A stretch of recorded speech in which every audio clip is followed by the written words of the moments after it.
Vamos, rapaziada, tá começando mais um dia aqui, mais um Town Hall. Parece que hoje vai ser bom. Vamos ver aí, tô animado pra ver quais são as novidades que a gente tem aí pra 2025. Vamos ouvir.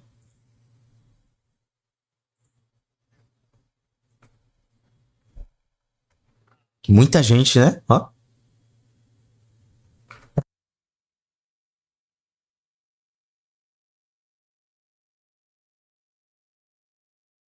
Estão vindo? O que eu tô ouvindo? Parece que não.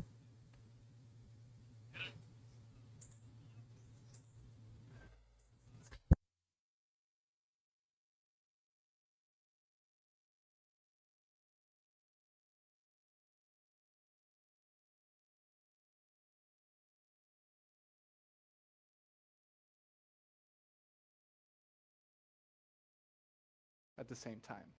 So, with this said, I know, Michael, you had your camera on, but I would like to introduce my Parece que co-host, hoje vai ser bom. the man Vamos with ver a aí, tô million animado gifts. pra ver I quais think that's the são as perfect novidades que a introduction gente right tem. now, and I want to see all those Michael Weiner gifts in the chat. Michael, how are you doing, my friend? I've got a new favorite just to kick this thing off, but I am doing great, Santi. Camera on, but I would like Doing to. fantastic. Brought my golden era gold sweater out, brought it back. 4 years running, but it's awesome to be here, man. What a great year that we've had already. I think we just had a big all hands team meeting right before this, and was sharing some of the sentiment and reflections that I was having over the course of this week and even last night. But just incredible to see where we've come. The things we've had to overcome as a team, but also as a community. Everybody that's here with us right now, that's stuck with us through more challenging times, and we're on the precipice of what I think to be one of the biggest opportunities for us as a company, for Star Atlas as a brand, for this community, to all succeed and grow together in the years to follow. So really excited to be here. I wanted to invite everyone to my personal kitchen where I've been cooking for this particular town hall. It's been a while, Santi. I mean, I think we haven't done a town hall in what 8 months or so, Like right? a couple I can't months remember. for sure, yeah. Yeah. Yeah. So we've been I would say we've taken a little bit of a more conservative approach to the type of information that we're sharing with you all, and I know to some extent it feels like we're not sharing enough, but I think by the end of this town hall, you'll see what exactly we have been cooking, what we've been working on, and I genuinely think everybody's going to come out of this quite excited and quite impressed at what the team's accomplished here. So really excited to jump into it with Ele you, tá falando que Santi. tá animado aí Yeah, no, pra tudo que absolutely. o And Status tem on aí pra that note, entregar, que Michael, eles yeah, não we want estão to bring talk. entregando, ou na verdade eles não estão falando muito do que eles estão fazendo, mas agora ele vai falar justamente isso. The last of this year, but we'll have many next year, hopefully. So I think, Michael, we can jump straight into business here. We should start with a little 2024 recap and everything that we have accomplished. It's been a big year. Big year. It has been a big year. Some of you will have heard this before. We covered it at the Impact Summit that we hosted during Breakpoint over in Singapore, but I think it's worth covering again, not only so people hear it again, but for those who haven't, um, just a reflection of all that has been released. And when you go through and kind of count all of these substantial feature releases. We've had a product release or feature release come out almost every single month over the last year. And by no means is this a fully comprehensive list, by the way. This is all I'm covering here are specifically the product or feature releases that came out. That says nothing about all of the additional work that goes on across teams. Community side, event side, marketing teams, business development, economics, and then of course the developers and game engineers. But just jumping into it, from December of last year, we had a big release of our Unreal Engine product. That was R 2.19. Um, I left everybody highly anticipating R 2.2, but 2.19 saw some improvements to hover racing, to dogfighting, racing and racing bots came out, the ship hangar, the crew studio, the third-person shooter, which I think was quite a hit, and it's actually something that we've leaned into quite heavily, the arena shooter gameplay mode over the course of this year. Um, I can tell you that I've been on the road probably a third of the year I've been on the road Hmm. to various trips just about everywhere. Southeast Asia several times, Singapore, Thailand, Philippines, Istanbul, uh, uh, Dubai. I'm trying to actually remember them all. A couple of different destinations across the United States, but we've been showcasing the product at any one of those activations. And some of you probably saw the videos from the Philippines and the chants of Star Atlas, Star That was Atlas. crazy. Man, Yeah. it was Os memes crazy, estão and people saindo. are super hyped Coisa for boa. the arena shooter modes. We've got a lot more to show you today, but um, super enjoyable year. I see some leaks in the chat already. Don't know how that's happening. Moving along, DAC platform. In fairness, this was very much an MVP, but I think it was in February we rolled out, or maybe January, we rolled out the DAC platform. First step towards creating a unified ecosystem and platform for guilds, not only to register themselves and be recognized, but allowing them to start to recruit new players, form ranks, use their DAC profiles, and start to market what it is that they want to do, how they want to engage in the game. And there's so many different ways that you can get involved in Star Atlas. That's, from the gameplay side, and obviously a ton of depth in the types of gameplay mechanics you can engage in and what career paths you want to take. Maybe little shout out to AFA here, wanting to be the leading ship manufacturer in the game when we add ship crafting officially. But there's so many different ways you can engage on that side. But DACs also represent corporate interests and companies that are using Star Atlas IP and the Star Atlas brand to build their own business model around. And then you have third-party developers as well, like Sly, a staple in the community, with their Sly Assistant, which has been beneficial to so many people that are playing in Sage. Now, in March, we rolled out the Surge playtest, the triple faction, team-based shooter and extraction gameplay mode. This was in partnership with Metagravity, stress testing their technology and delivering over 1,000 concurrent users in a single instance. April, we rolled out an update to Sage that was star-based, and so we all saw Starbase upgrading the loyalty point system as well as on-chain progression. I I can't emphasize enough how valuable the early access and pre-leveling to your account is using the comprehensive asset base that you might possess today. More on that later. Now, in fairness, LP was not the most popular mechanic, We know that, yeah. but it's one I love. I push for heavily. I'll take Ele personal tá falando que é muito valioso o XP que a gente tá acumulando We agora, tá? have some nice enhancements that we just rolled out this month. More on that later.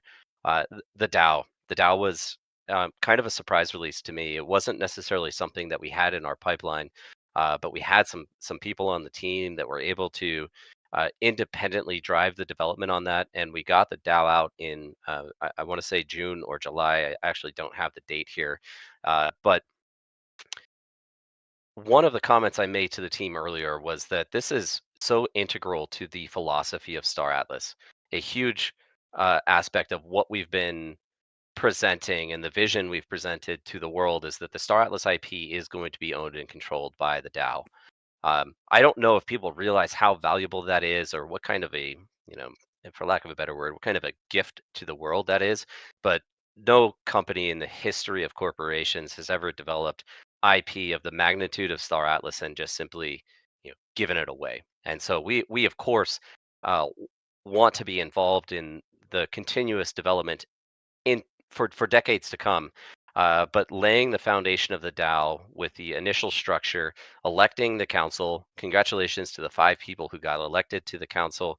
Those were all they all campaigned and were community elected through the Star Atlas DAO process. It The was an treasury intense is campaign, Michael. Sorry to interrupt you, but that was intense. So shout out to the council and shout out to everyone who ran for it.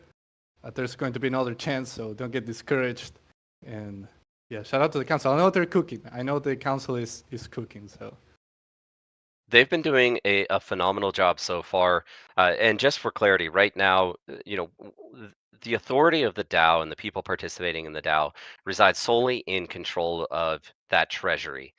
This is another one of the mechanics that we brought that I think is a major innovation, which is the financial separation or segregation, if you will, creating dedicated revenue streams that come from gameplay mechanics and fee captures like crafting fees in the form of Atlas that go directly to the DAO, so that the DAO has a sense of perpetuity and a potential for self-funding.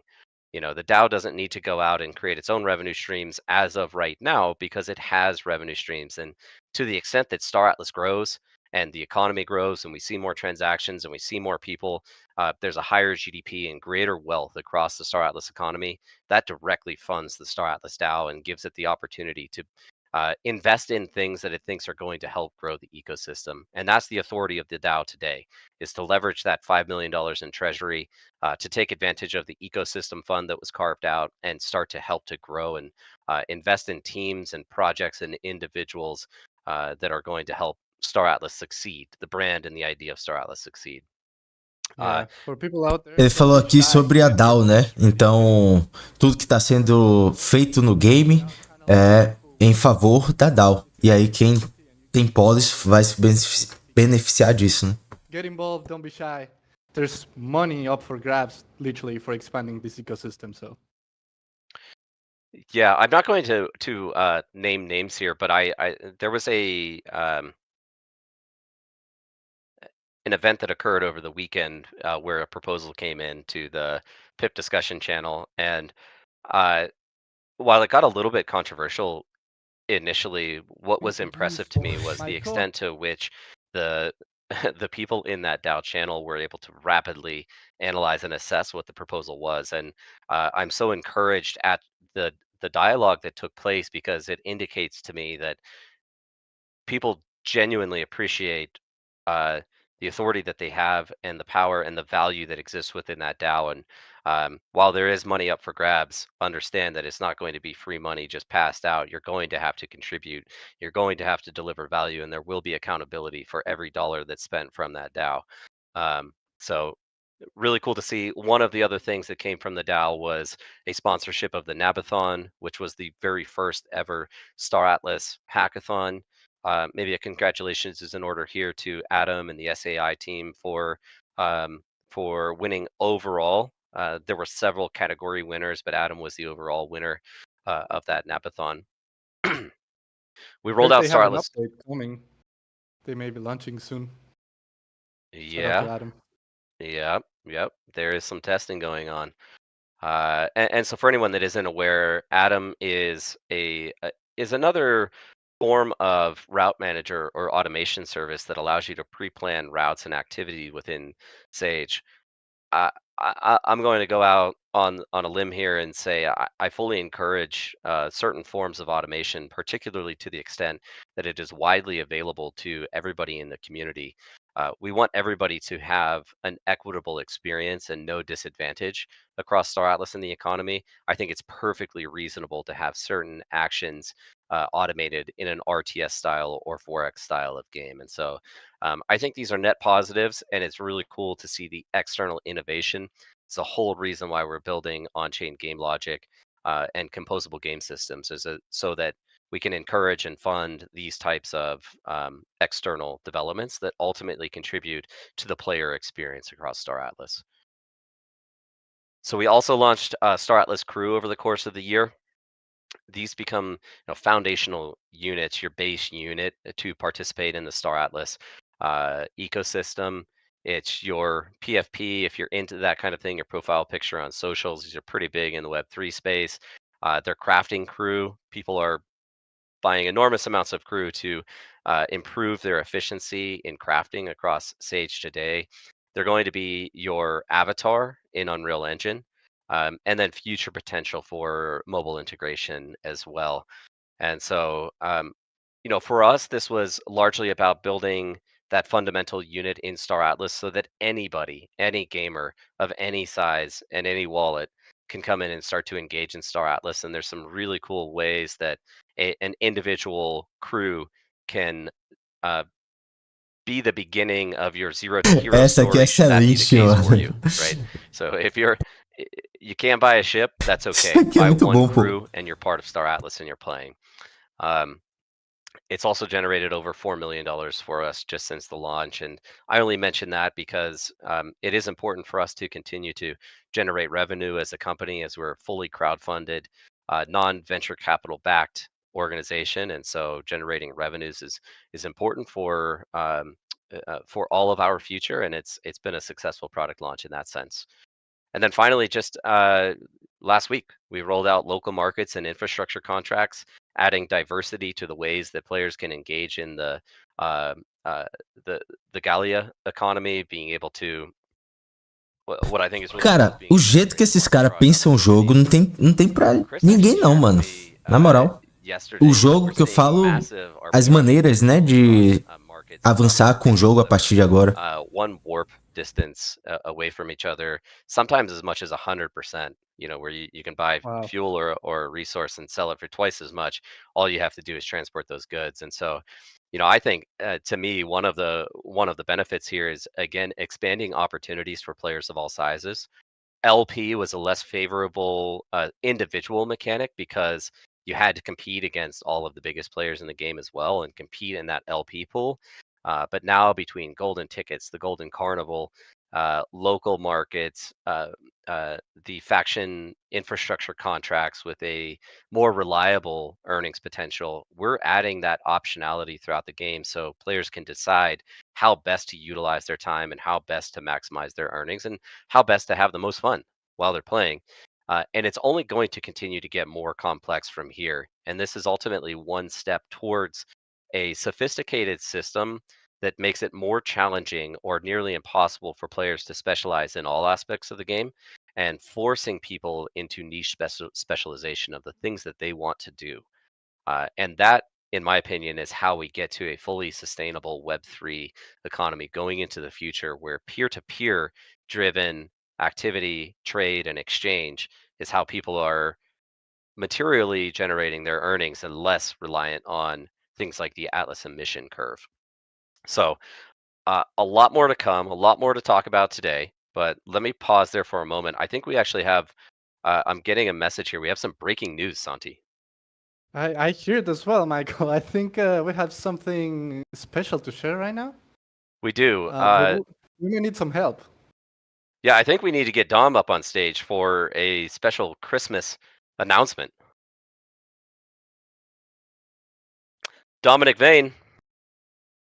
Dominic Bain.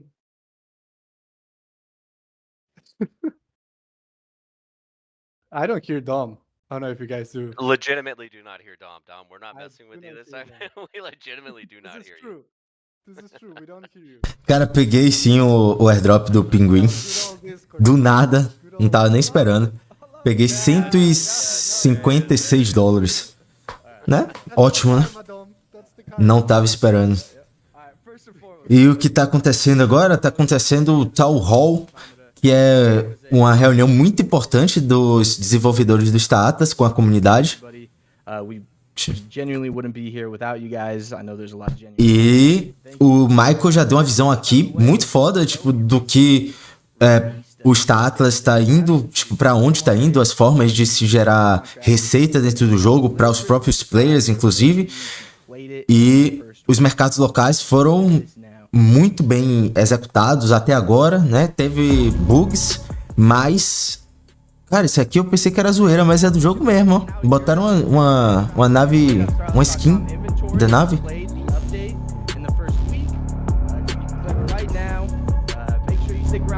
Rapidão, já eu completo.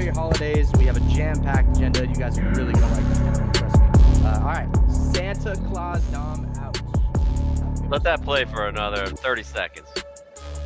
The bass. Yeah. Should I start rapping on this? Yes? Good. It's Dominic. I'm the Dominic. That's all I got. That's good enough. Tentou meter um freestyle aí, né? Mas Vamos ver, skin, né? Vamos ver como é que a gente vai visualizar essa skin dentro do game. É claro que eu acho que eles vão fazer isso aqui de prioridade. Eu acho que isso aqui, inclusive, já tá pronto na Unreal Engine 5.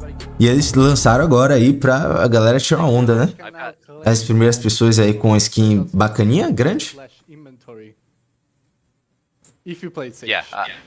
So that, I mean, I just got my the only Christmas present I need this year. Cara, foi airdrop Huge. isso? A big shout out to Gary on our team. Deixa eu ver He's se our foi vehicle airdrop. art director, pulling that skin together on short notice, I might add, but really, really awesome skin, and congrats to everyone who got one of those in their inventory.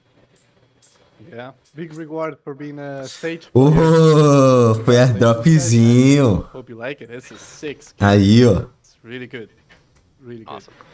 Esqueça. So yeah, I think with that we covered everything that happened in 2024, and we had to speed through. Dragon. Like, we didn't really Ó, cover Golden. já confere aí na carteira. Ignore the new Galaxy map that was released as a work in progress for Sage. Vamos fazer o But claim aqui ao vivo, né? It's a good moment now to start looking into the future. So, what is coming for Star Atlas next? What do we have on the pipeline? And I think it's good to start with Unreal Engine 5. And for that, I want to welcome to the stage, if you guys can raise your hands or just get on stage here, Danny and Chip from our product team. Ah, Danny, aqui, how ó. are you doing, my friend? E aí? Here, guys. Hey, okay. You can hear me? Cool. Yeah, nice to be back on stage. Esqueça. Thanks, guys. It's great to have you back on stage. Bonita demais, Chip, né? how are you doing, brother? Caralho. Oh, I'm good, man. I'm excited. Porra, essa aqui é muito, muito bonita. Nice. Muito foda. You can hear it in his voice, dude. Yeah, you can hear it. Vê aí no inventário de vocês se não já chegou. I'll let you guys take it from here. I know you have a couple things to cover for us. Top demais isso aqui, Yeah, velho. man. I hope everyone's comfortable. Get nice and comfy for this section of the town hall. Might be more than what you're expecting, but before we get into that, I just wanted to say, I don't think maybe a few people in the community know about this, but it's my great honor to announce to the community that Chip has been officially promoted to VP of Game Product at Automata. And what that Now means into the is, chat. yeah, definitely. Round of applause. It's overdue, and I'm really happy to have Chip in that position. What that means is basically kind of passing the baton off to Chip for the Unreal Engine stuff. He's overseeing all the game production. I'll still be there as a game director and art director, but Chip will be taking over game production for everything involved in Unreal, including Fleet Command. I'll also be focusing on some of the Sage Lab stuff that he's going to be now kind of shifting to me. So yeah, very happy to have you here, man. And with that said, I'm going to hand it off to Chip, and he'll kind of get us caught up for today. Yep. So I just want to say thanks, Danny, for that.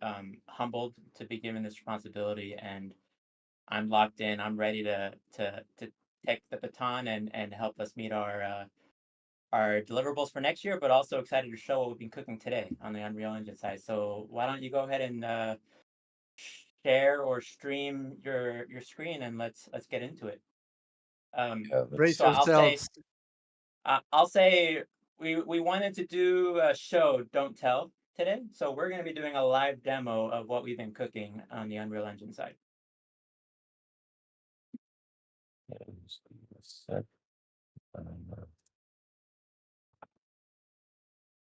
Okay. Share here. Never done this here. Okay. I hope everyone's ready and steady. Vai rolar um alfazinho aí, um demo. Can you see that? Not yet. Share. Oh, do I not have sharing privileges? Okay. I just clicked share and then it stopped sharing. There's some Oof. sort of privileges I need to. Let me check. You should have all the privileges needed. Pronto, Jorge, eu vou ver sim. Vou dar uma olhada. Vou olhar aqui. We practice You this. know, I promise. we practiced this. Okay, I just gave you another role. Can you drop and rejoin, Danny, just in case? Oh, Oh. there it is. Yeah. Oh, no, there we go. Now it is. Now it Okay, is. great. Okay. All right, Okay. so Yeah, that works. before we get into this, I need to take a moment and just thank the team. A ridiculous amount of dedication went into being able to do this live demo today. Like blood, sweat, and tears. People up late, but it was all been worth it. I mean, I went back and looked at how many commits we did on to our project since Breakpoint, and it was over 4,000. So that's how much we've been cooking in the background. So I just want to give a heartfelt thanks to them. Like hearts in chat, please. A lot of them are here listening in today. So thank you, thank you, thank you. And without further ado, let's get into this, Danny. Are you ready? Right on. Let's do it. All right. So you'll notice, first off, the title screen's a bit different. We did a refactor. We changed up the UI UX. We added new settings, buttons, and a new play menu is what we're calling it. So that got a full refresh. And then I'm noticing though that you have your EXO, the female EXO, standing there in the forefront, and we've seen her a lot. She's an OG. Yeah, as you can see, you can zoom in and inspect the crew card or their character there. But I think Top I think we aí. need something new. So maybe we can go to your inventory and try something more exciting than the EXO.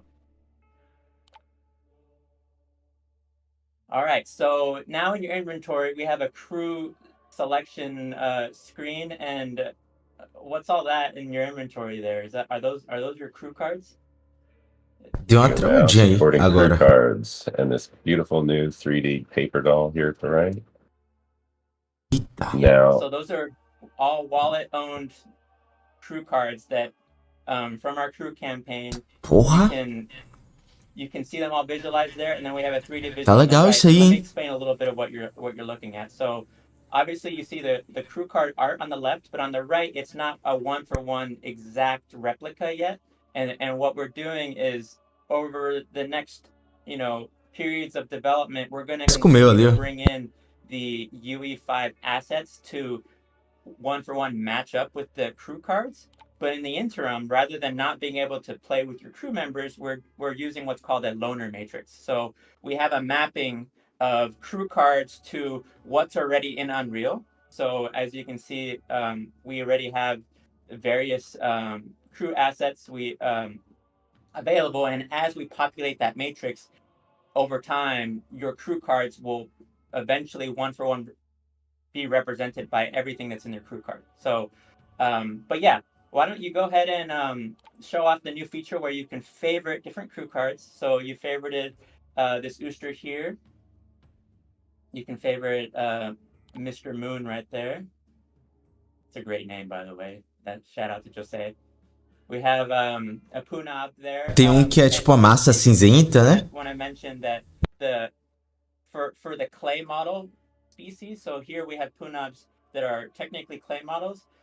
We gave them a bit of a colored skin there to represent their rarity. So I believe that one's rare, so it has the bluish tinted skin. But if you have, say, a legendary or an anomaly, we have special colored skins for them as well. So Então a massa cinzenta aí você pode ver uma tripulação mais rara com a cor diferenciada, mesmo estando em massa cinzenta, né? Comment or question real quick here. Yes.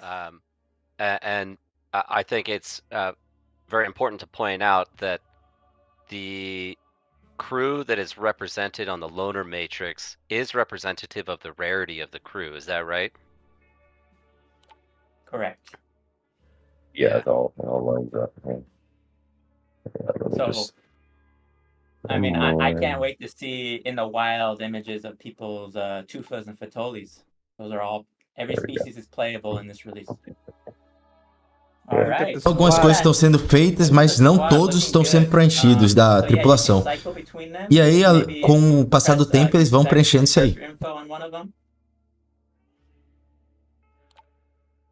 Yeah, there you go. You can see the on-chain details. Great. Okay, so with that, let's transition a bit. Maybe why don't you choose the crew, your favorite crew card or crew member, and what I'm going to do is one sec. I need to pull up the game real quick myself. I'm gonna host a game, and why don't you come join me? Just give me a moment. So while Cara, tá Danny- ficando while I'm- bonito. Gunav. Tá ficando bonito. So one moment here while I host a session. Let's see. Okay. Well, while I'm in the process of hosting, I want to show off this menu here. So when Danny pressed play now, we had the option to host, join, training, and fleet command. Danny's going to go to join session, and he should be able to see under all active games my session. There I am, hosting a game on Paizul, and yeah, go ahead and join. Porra, ficou. Não é que ficou legal, cara? Paizul, by the way, Eu gostei. as we're loading in, is a brand new map. It's short for Paizul's Arena. This is an actual in-lore location at the ONU CSS. It's currently in early blockout phase, but as you can see, it already looks great and sounds great. What's that we're hearing, by the way? Um pouquinho de polis hoje. If you aren't hearing it, make sure you unmute Danny. So yeah, Caralho. this is an arena. Ouça This is isso a aí, tá? gladiatory arena. We've got crowds chanting here while we engage in a death match.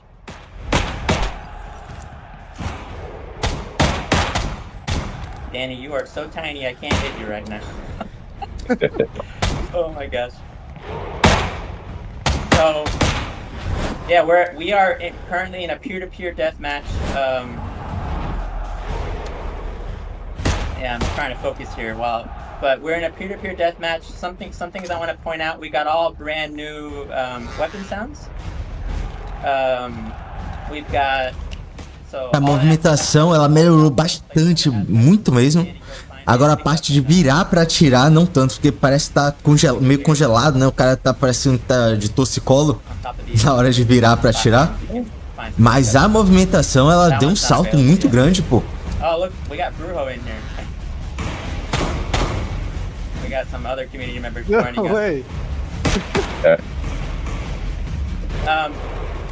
Yeah, up here. There's a. Oh yeah, there's a leaderboard. Somebody get Brujo. This is live, by the way. We weren't expecting Brujo to join us, but here he is. Entrou mais um cara, tá ligado? One thing I wanted to show Aí, ó. was the new slide mechanic. That one's pretty cool to show off. It's momentum based. So if you find like a little incline, you can see that you get some momentum when you're sliding. Yeah. And then we got these jump pads over here as well that are pretty fun.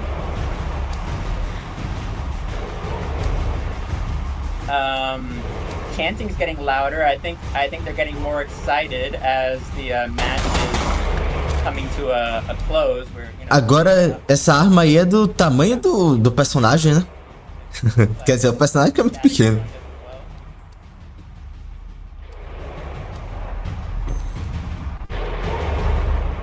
Yeah, this is amazing. Peer-to-peer hosted match. I'm currently host, and then Danny, Brujo, and Statix joined as clients.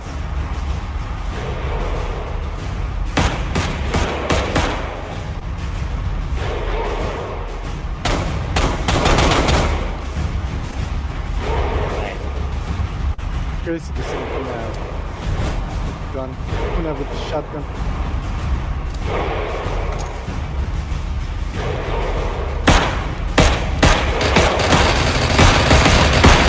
God, Statix with the Gatling.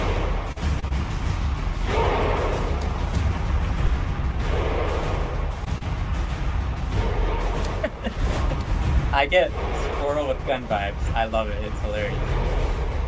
We were so excited to be able to bring in all the species. A mira também tá legal. A mira tá bastante boa. So it's so fun to see. I still haven't seen the Koopas and the Fatolis running around, but I'm told that they're playable. So. There you go. O cara I'll cai need some work parece... there, but that's all right. We'll get to that. parecendo um boneco de posto, tá ligado? Nice.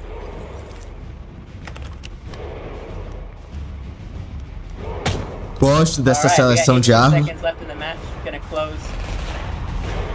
After the match ends, I'm going to bring us back to the main menu, and we got so much more to cover here.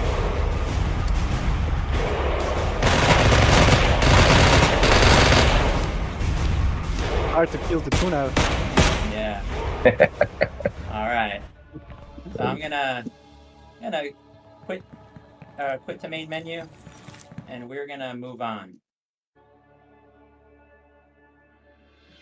Okay. All right. So Danny, why don't you show us how you can host a session? Is there any game mode you wanted to try out? I can join you. Let's do the racing. Ah, tem outro mapa ali também, né? Racing's been Sim. updated. Let's go to All right. Poland. Some racing. Outro mapa do Alright. I'll hop shooting. into your showroom race session real quick. Pegar um cafezinho.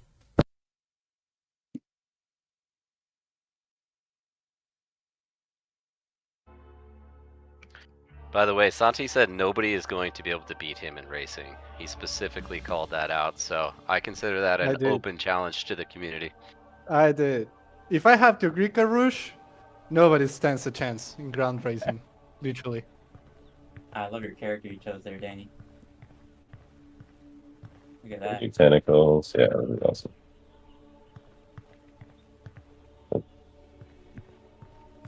That's not me, by the way. I'm there. I am. Repping my my Easter character here. All right. Yeah, let's summon some ships and let's show off what peer-to-peer racing looks like.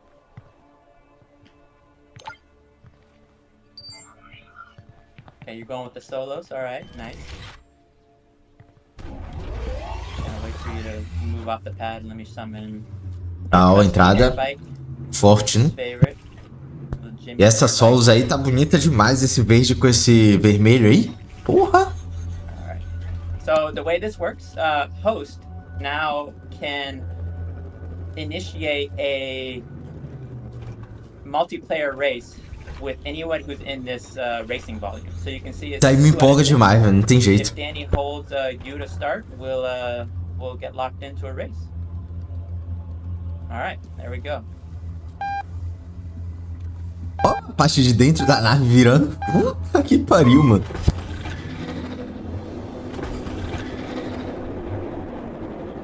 Rápido, né?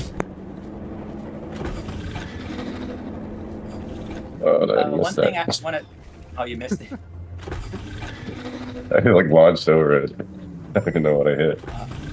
Good. Well, so while we're racing, it's going to be hard to talk and focus, but I want to mention we did a full overhaul of our flight model. That includes hover mode. It has a brand new physics behind it, and it is got a much better feel, much more inertial feel. So I'm excited to receive some feedback, but we think players are going to love it, and it's closer to what they would expect with flying and piloting their spaceships.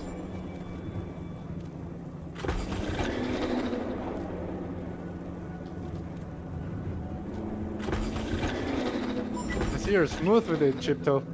You've been practicing. Man, I've been practicing.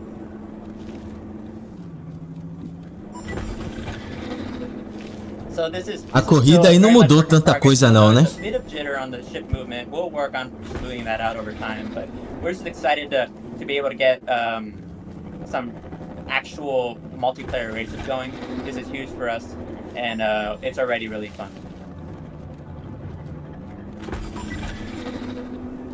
I think it's smoother than it was yesterday. Good. The wall there.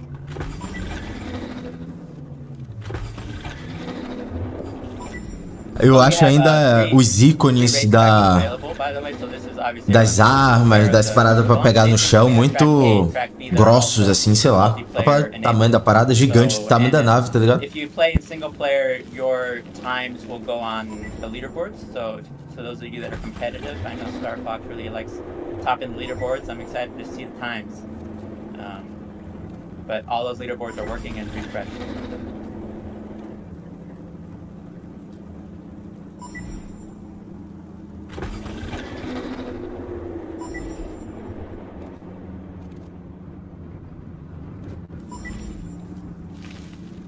Porra, Jorge, beleza. Vou dar uma olhada, tá? Vou dar uma olhada sim. Aí se eu gostar eu já trago também na próxima live aí pra gente ver. Catching up. Yeah, he's on my tail. Tá na Solana também?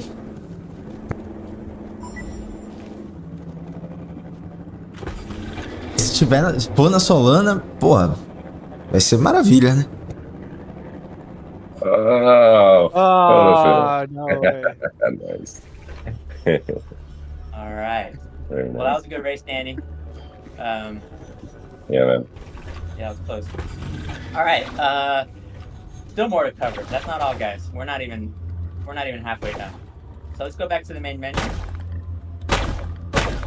Então, Oh, nice. a corrida tá legal, Let's go. bem, That's what's crazy. né? Deu uma melhorada ali We're not even na, halfway through.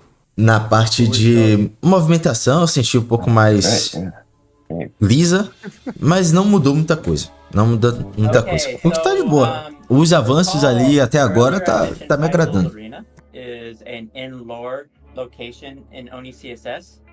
Danny, any chance we can go take a look at that? Yeah, let's check it out. Do we want to host? No, just do a single player No? training. All right.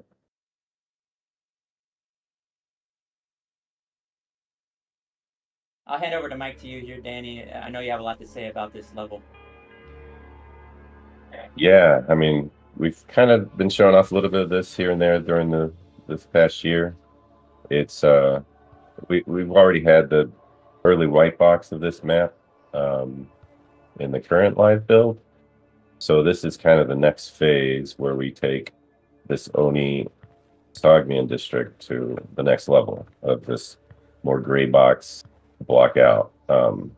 Not only is it like more detailed, but we actually went into all these different plot points. If you recall the sales of the Cara, isso aí me deu a nostalgia do Warcraft, mano. last year. Hein? 23, Druidazinho aí, né? But yeah, those are all taking all those numbers and painstakingly plot them out over this entire Sogmian city that's on board the Oni CSS mothership. And so just kind of walk you through that a little bit here. This main hab that I'm currently walking up is a tier 5 hab. It's just gigantic mega mansion estate. Pretty cool. So I'm not even gonna go all the way to the top, but as you can see, it's already just massive. This is a single hab unit. And it's, yeah, every district will have its own T5 hab like this. And like I said, all these plots are actually laid out now. So we're going to be moving on to other districts. You see the Maurice district in the distance there, Patoli and Punab. And we'll go through and actually do all the plots for those as well. So when players get their hands on this, you're going to want to basically get lost in it and see what kind of plots that are interesting to you. And a lot of them have interiors as well. So you can take in the location, the view from those locations. But now it's not just a plot unit that you actually can find a very specific plot parcel that you really want to make your home, essentially. And it's massive. We won't have time to go through everything in this demo, but just kind of like a quick overview of the different sections of it. But yeah, there's that T5. Bonito pra Giant hab caralho, at the viu? top there is E a olha whole que ainda row tá of tudo T4 halves and basicão, T3 né? halves and mixed with T1s and kind of see. Vai ter um monte de cor aí, tá? Nas paradas tão bege aí que Some você parts consegue ver. do have some early art added to it. You can see these cliffs kind of being developed and some close to final art. Flight mode. But we were just in Paizul's arena in that death match, and you can see that it's actually on location Porra de here. fuder, fizeram um estádiozão aí no in the meio, né? city. Bem demais. Still working on optimization passes, but everything's basically laid out. Ficar com a casinha aí perto é bom only negócio, não? That's what we call it. And what I mean by like, finding a nice plot, see the location that you like. we'll just Hover talk mode. about.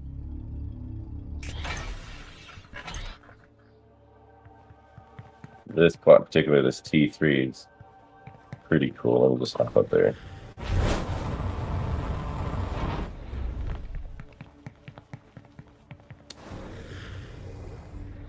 So, Esse Oni aí tá pica, viu? really Foda nice central demais. location. Got a view of all the different districts. Tem esse Very close Mirrors. view of Punab District, Central Business District. Even the foot traffic going into the Faisals Arena. Some nice water features and a really nice central location, and it's a massive hab on its own. So, something like that could go for a pretty penny, I think. But we'll let you guys decide what you guys like, and yeah, that's pretty cool. I can only Awesome work, imagine once team. it's huge shout out to the environment team on this massive feat, and just imagine what this will look like with more time and getting the other districts in and getting things out of blockout phase. It's just going to be mind blowing. Yeah, man. Beautiful stuff. Very happy. So, and over time, this is the first one. This is Oni CSS. We spent a lot of time on Mud CSS with Florence Station. I did some blockouts there, as well as like some really final art. But now we're on Oni to resolve that, and then Booster gets their love for season 0 with the planet, the whole planet for Booster. So we're stepping through everything, and this is some amazing progress. So I'm super happy with that. Cool. Want to move on to the next? Yeah, Cara, let's qual é outro jogo aí que tem esse nível de detalhamento, esse nível de detalhe, né, mesmo, que o status entrega, cara? Isso aqui é muito detalhe, pô. Muito detalhe fino ali, tá ligado? Das construções, da maneira com que o cara andando, a trança dele balança. Muito foda, pô.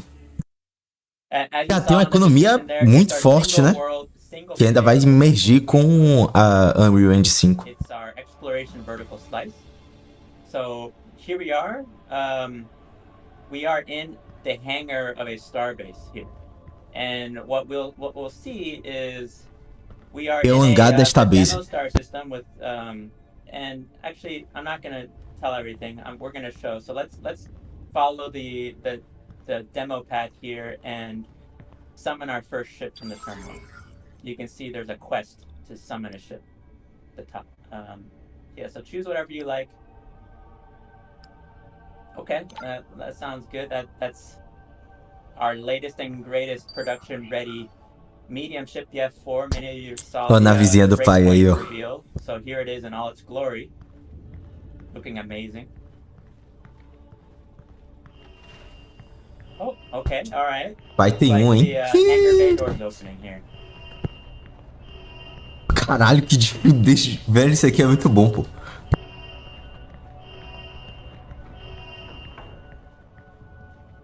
Longe parece que tá meio parado, né? Vamos ver de frente, quando a gente chegar mais perto.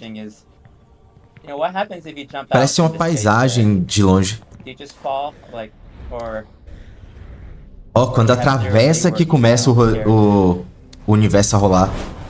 Perceberam? Zero G is now working. If you hop out in space, you will actually float around in space. Cara, se você for pro But enough espaço, of você that, começa a flutuar. We'll keep going. Que seria o Some more óbvio, fun mas stuff. Let's hop é in the legal airport ver. And let's go exploring, Danny.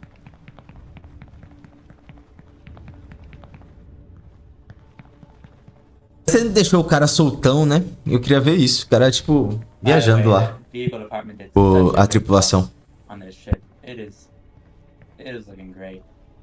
I love walking around. Tá legal, tá legal.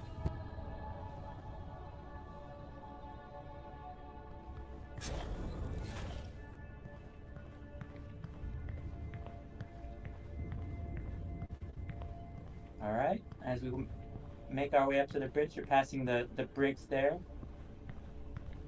And look at that view from the bridge here. Caralho, a gente, velho, quando tava aquela caixa marrom, né?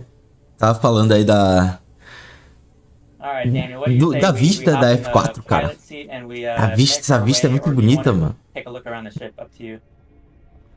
No, it's alright. I think we kind of give just a quick once over here. Só uma parada que eu prestei É atenção e pretty que, hefty, sei lá, medium não bateu size muito ship. legal, porque fica estático, tá vendo? So let's hop in the pilot seat and let's go to that nearby planet. Dentro over da there. nave.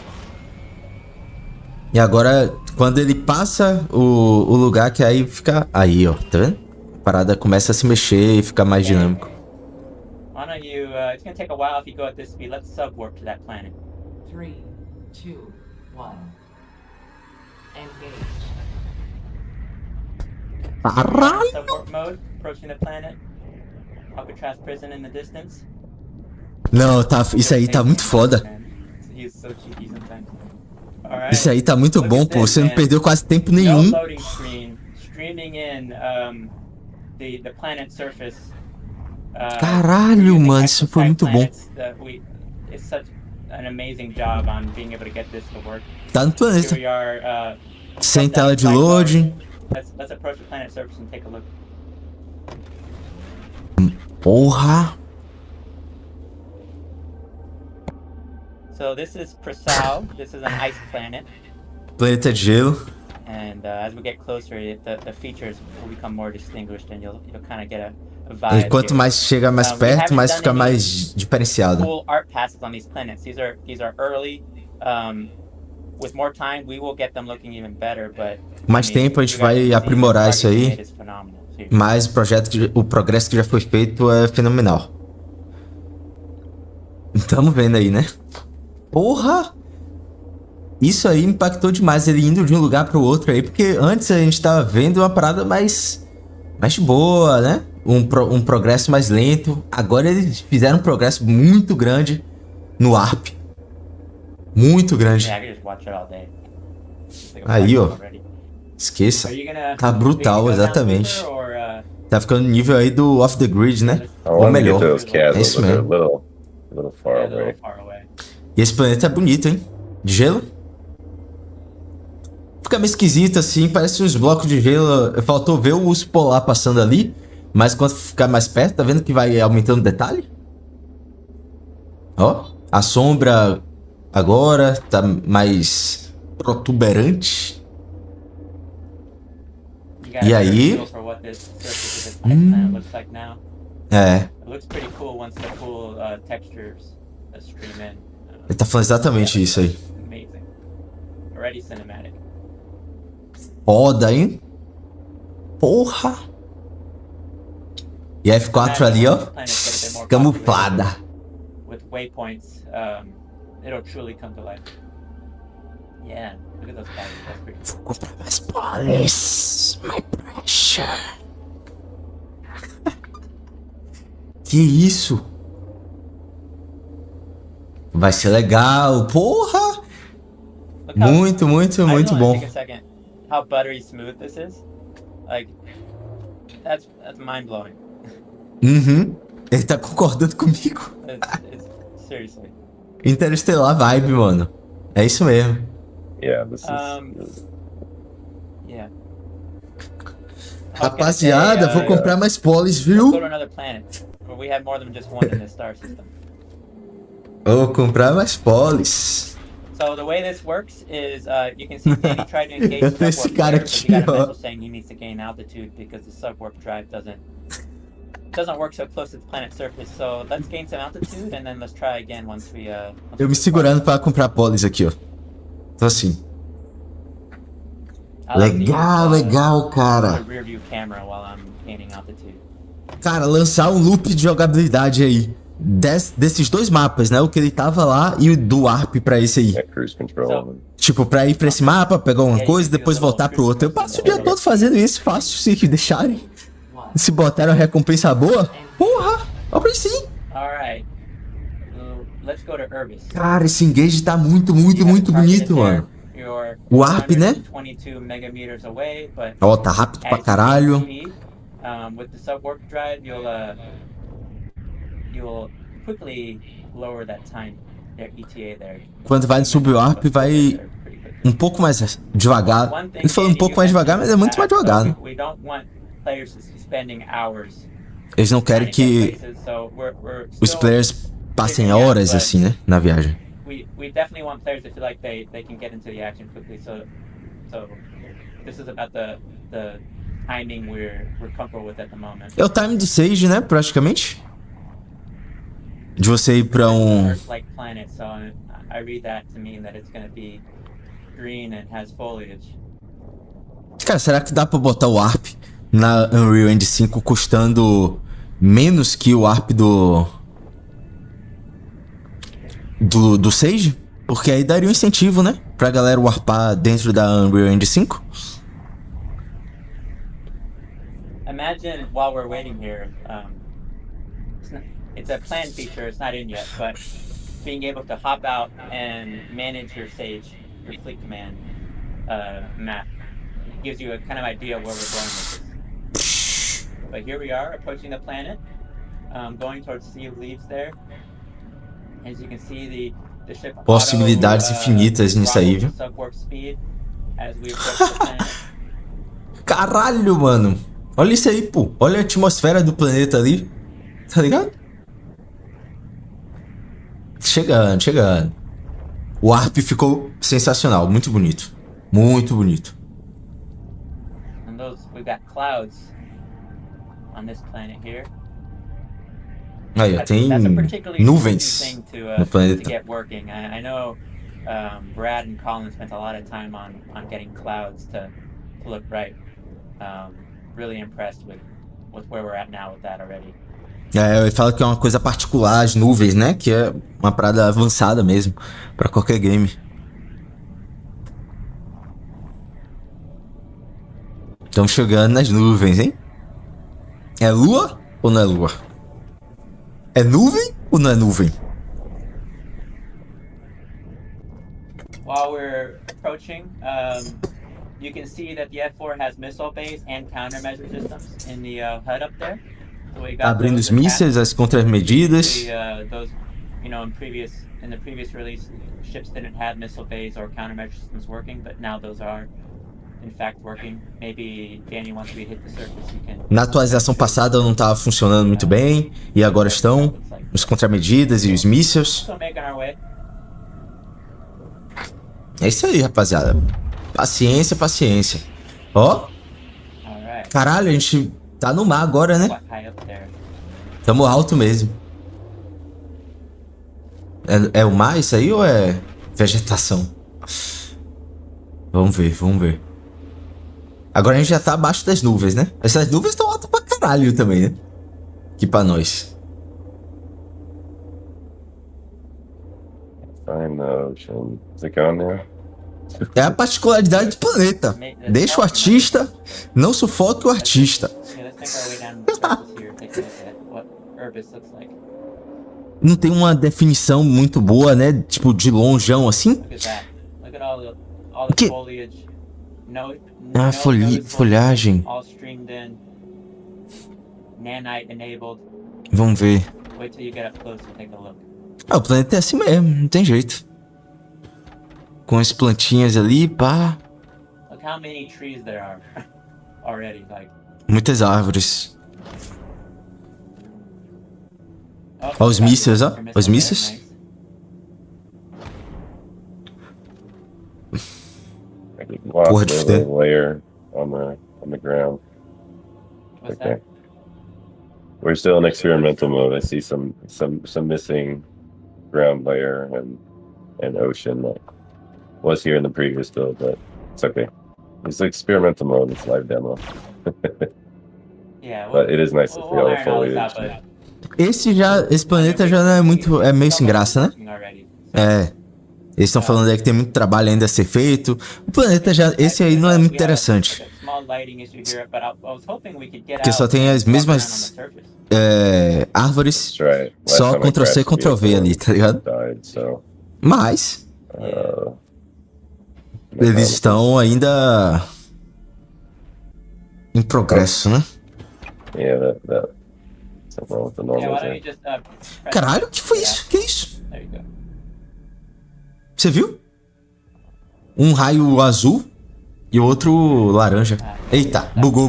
That's one bug we're still trying to work through is the streaming of Ficou dentro da nave. the ship interior when you get out. Saiu. Tá de noite, But yes, porra. we're walking on a planet surface with, directional gravity. Caralho. vertical gravity here. Turn on your headlight maybe. So, you have it on. So, Foda isso aí, anyway, viu? walking on planet surface is working. If E a you luz had do a Uster fica bike, bonita you demais, hein? run around in hover mode.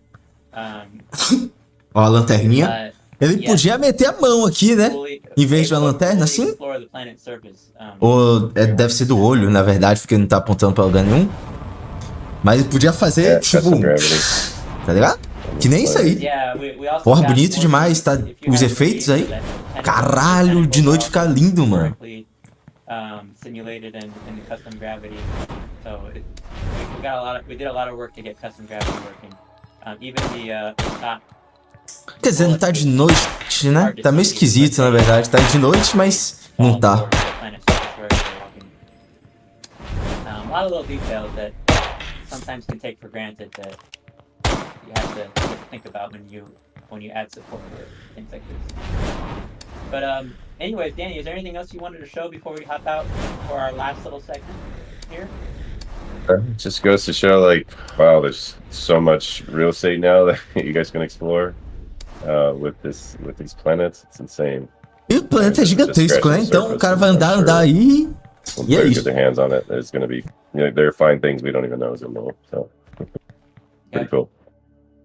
Cool. All right. Well, amazing. Legal. We have one last segment we want to go over. Let's go to the main menu and Do show the segmento. last, game mode. We've seen that button, Fleet Command. Fleet Command agora. Let's go ahead and show off where we're at with that.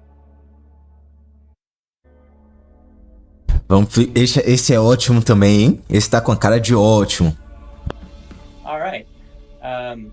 So, this is the Sage. We call it Fleet Command in Unreal. This is the É o map, Sage, é and esse. Here in a few seconds, you will see all of the mainnet assets stream in, and we can see everyone's mainnet ships live represented on this. Mano. Map right now. Muita gente, me. Yeah, just take a second to Muita appreciate nave, that. no caso, We're né? talking thousands of ships. Só as naves do all Sage, loaded rapaziada. here without any significant performance impacts. That was a feat in and of itself. to be able That's to so do that. live. Parece on the um block. monte de. Insane. Yes. Parece um monte de Dude, what's everyone formiguinha, né? doing Isso é scanning, live da at the blockchain. Cataclysm?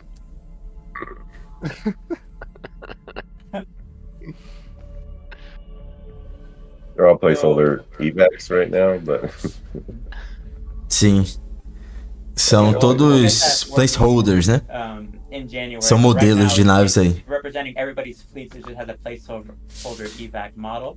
But you can see, maybe let's go into a sector and see what sector view looks Ele like. vai pro setor V, mas são todas as naves representadas aí no Sage. Foda! All right. Well, Gosto. I think those are actually representing the largest ship in the players' fleets in that sector. And you can see on the right hand side in the sector outliner, those are everyone's fleets. All right there. Anybody recognize their fleet names there at Mud 5? Mud 5? Caralho, eu tô aí. Tem aí mesmo. Deixa eu ver. If you click on fleet details, there's So the Iguana's fleet, there's the cargo, it has an imp and a ballad in it. Essa aí não é minha, não. On-chain data right there. Essa aí alguém tá bem aí, Pretty né? amazing. Volta, eu quero ver a minha. Aí, agora. Deixa eu ver. Tem nave pra caralho também. Não, a minha não tá aí, não. I think, So this is all real wallets here, Chip, right? yes, correct. Todas as naves todas carteiras reais aí, tá? Give a big one and give them, Porra! I don't know, some crew packs. De fuder. Live giveaway. Sugeriu aí, ó, Alright, pegar. you Será have- que you- acha o you meu know aí? Any of those fleets catch your eye? Vamos ver. The best name, Desce, the best name. porra, desce. That's Desce, Not, pô. not Fica Test só Fleet em 2. cima. Sorry, Test Fleet 2. Nah. You're out. Creativity, sorry. plugging this Tá bit of, soando test RP shoot, tá going ligado? on. What do you think? Yeah. Yeah, Let's let's do do it. it. Porra, essa não, mano. Que falou que ia dar pro melhor nome, isso aí não. Escolhe o meu aí. Desce, Alright, desce. cool. Pô, ele não Let's go viu with it. todos, velho. I'm not gonna try to pronounce it. Sequela é essa? Melthra Tona Cleve. Que bosta. Escolheu o nome merda pra sortear, velho. Desce. Wait, but they have to get on stage and actually pronounce the name of it for. Aí, ó. Se fosse eu, estaria lá. Joking. Cool. All right. Well, Legal, que legal. yeah, I think that wraps up. I mean, there's plenty other to explore in there, but that is Sorry, guys. Fleet Command working with mainnet data, which is a huge feat. Kudos to the Fleet Command team. They worked their butts off to get this working, and it is looking great. Huge. Yeah. Amazing, beautiful work. I want to see the biggest W's in the chat ever. That was a huge demo.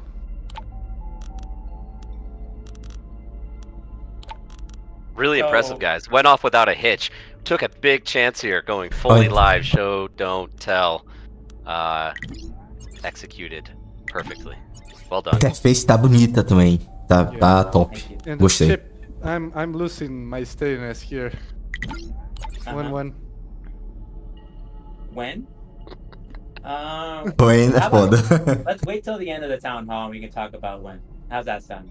Okay. I don't want to distract. Yeah, let's do that. Follow Okay. up. Ask me later. All right. Okay, fair I'm gonna enough. hop off stage and hand it back to you guys. Final da live aí, hein? Thanks for giving No me final do the- Town Hall. Rapaziada, deixa aquele like aí pra fortalecer. Love work. Wait, Vamos vocês. We need to talk 2025 with you, Chip, and Danny as Oh. well. We don't let you go like that. All right. Fair enough. We don't let you go like that. First of all, I Santi, know, that was the most steady, unsteady when I have ever heard come out of your mouth. But Yeah. I'm excited. To I'm find trying. Out more. You know I've been trying, Michael. You know I've been trying. But yeah, I think what we just saw is amazing, guys. Like huge kudos to you two and to the whole UE5 team. That's just mind blowing how fast we're moving. And if you get to see a little bit the behind the scenes on how fast everything moves in UE5, it's crazy. The team has been locked in for real. It's been crazy progress every single day. So Foda, And- gostei do and you know progresso. what? We had some playtesters Pega água. participate that were really phenomenal at providing feedback, bug reports, helping the team get it polished to the point that it is. So big thank you to the people that did get selected to playtest and helped out in those final stages of getting to here. I want to echo that. They were huge. We had a group of around 18 testers, and without all of their constant testing and reporting, that demo wouldn't have gone as smoothly as it did. So thank you so much to them. Our play testing, it's just a massive success, because I think it was earlier this year we decided, why don't we get community playtesters involved? I don't know whose idea, maybe yours, Santi, or Dom's, but it was a great idea, and we're going to continue that. yeah, be active in the community for chances on getting in the playtester. So we'll keep doing it. But yeah, I think Danny, Chip, if we can get a little bit on what's coming after this. I know we're getting ahead, but a little bit of 2025 and what you guys have in mind. Yeah. Yeah, you guys saw what's coming very soon.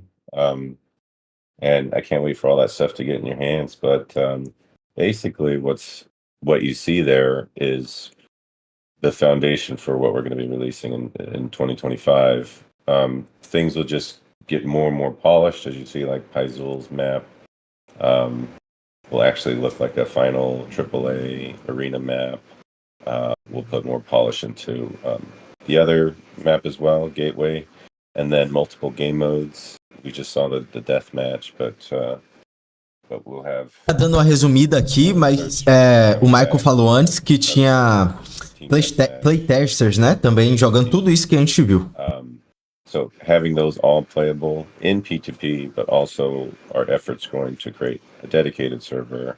So everything we're building for the peer-to-peer also basically just gets put onto the servers, dedicated servers, and now people can play in a performant way in their regions across the world. Vão ter servers dedicados, tá? Para essas salas aí de jogabilidade. 2025.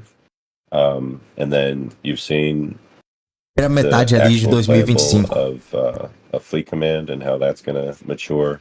So Fleet Command getting to parity with Starbase, fully playable in UE5, and then we'll always kind of be putting more effort towards that Galea demo too, where ultimately that becomes the default experience that we want people to get in and find parties, create those other game modes, or do the open world gaming, as we lead into season 0. But yeah, that's largely what you see. A lot of the locomotion's going to be updated. We'll get a beauty pass and refinement on every bit of locomotion, including the jetpacking and some enhancements to jetpacking where you actually can collide and hurt yourself and take fall damage and stuff like that. Improvement to the gun inventory, more final guns across the board, and then introducing. We have all the UI for it, but the progression is already there. So while we're not going to do full validated progression based on your performance, because being a blockchain game, there's massive incentive for cheating. So largely what we're going to do is time-based progression. Kind of how we did First Surge, where anyone who came and played the game, you got a reward. So we have ways of tracking that, daily check-ins, daily streaks, games played, time played in those games. We can even make some faction-based incentives too. And then having different things that are rewarded from those progressions. And yeah, also refining the characters to be able to play with a bunch of different characters, different scale, with some trade-offs. Less hit points, stronger recoil for smaller, vice versa. Ele falou aqui de algumas coisas que ele vê que tem muito a melhorar, né? Desde do inventário a como segurar a arma e jetpack e tudo mais. We want to share some of that excitement for later. But anyway. Makes Excited. sense to keep it a little bit. Yeah. You already shared the log, guys, today, so Yeah, there's a kind of a big dump of all the cool stuff that's coming in the near term. So, yeah, Great and job, I cannot wait. Great job, guys. So yeah, thank you for joining the stage, Chip, Danny. Really appreciate having you here. And I know, as Michael said, you took a big risk doing a live demo, but it went pretty well. So, Chip, Hoje I'll teve hold you corte de accountable juros, to what foi? you say. All right. At the end of the town hall, I will be looking for a date. All right. I'll get one for you. But Okay, pleasure as always. I'll be back later. Yeah, my pleasure. Thanks, guys. See ya. Thank you, guys. All right. How do we continue from here, Michael? It's going to be tough. I was just on mute, but I just want to say incredibly well done on the demo, and phenomenal job from the team pulling that all together. I think this really starts to take us into the level of maturity of reaching that mainstream audience. We've talked about this a bunch. I won't spend a lot of time on it, but in terms of the market opportunity for Star Atlas, it's very wide, it's very broad because we have so many different value propositions that we're presenting. I'm still extremely excited about the economic and financial opportunities that we present, but man, this presentation really starts to tag that mainstream audience, and there's so many different ways that you can engage even in Unreal Engine 5 if you're a racing player, an arena shooter Olha o player, jabá lá you just no, like adventure and no open world chat. O exploration. link da live, tá ligado? How about that CSS, man? Like absolutely massive scope, Crazy. capital city.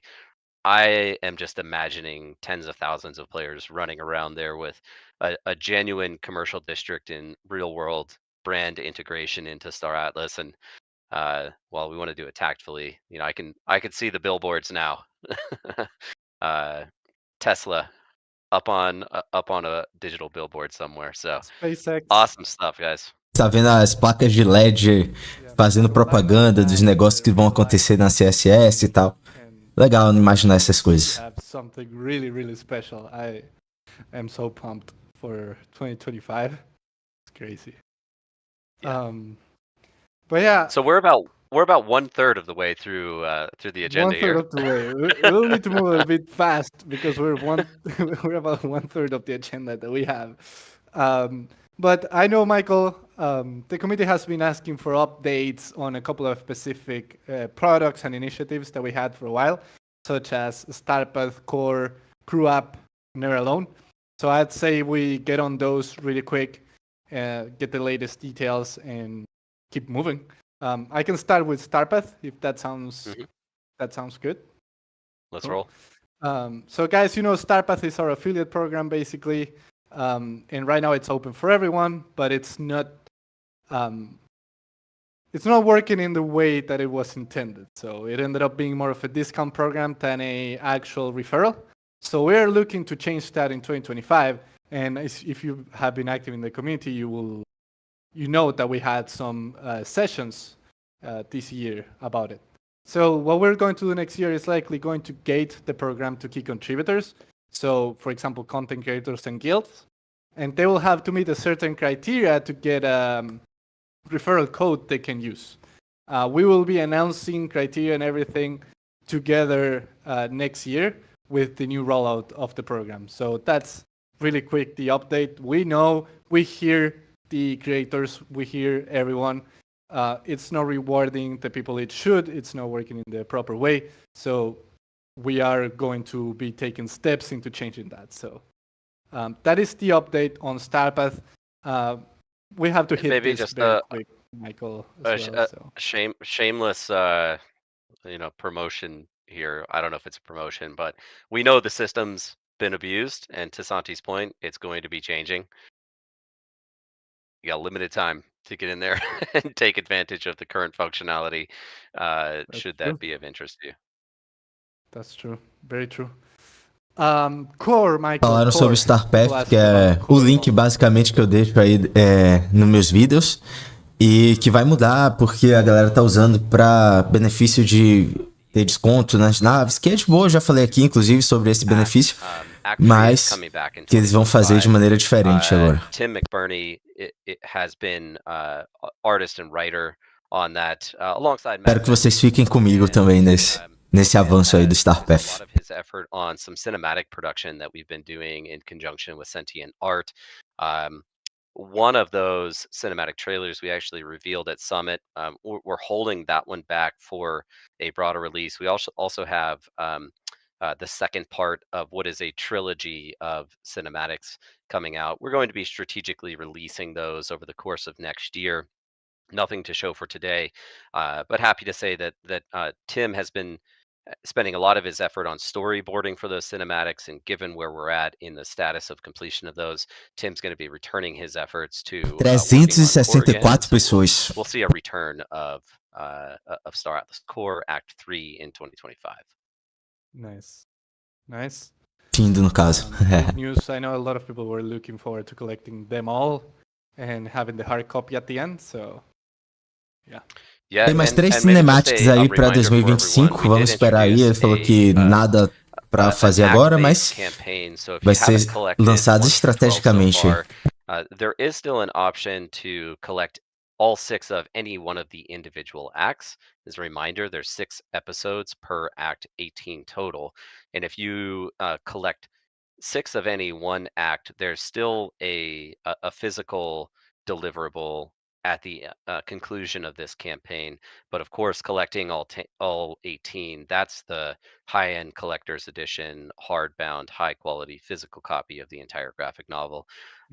Those are all tradable in the market too, so you can always go out and pick up uh, your NFT, which will be eligible to redeem again at the conclusion of the campaign. More details on that later as we get through the finality of Act 3.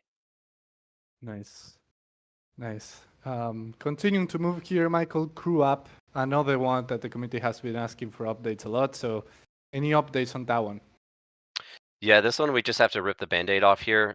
Just to be frank with the community, we've had to suspend all of our internal efforts on the mobile Move to Earn companion app for now. We ran into several complications in the tail end of this year. That includes some issues that we experienced with CNFT Crew and the integration into the mobile app. Now, there were potential solutions there that we could do with off-chain data and kind of reconciling progression against the CNFTs and the metadata. But the bigger issue that we ran into was that creating an algorithm to validate movement data was proving to be quite challenging and would be quite time consuming for us internally. What I can say right now is that while our internal efforts have been suspended, we are in the early stages of a conversation with a very well-known third party, traditionally Web 2 application, but actually has moved into the Web 3 space that has movement-based incentives built into their app.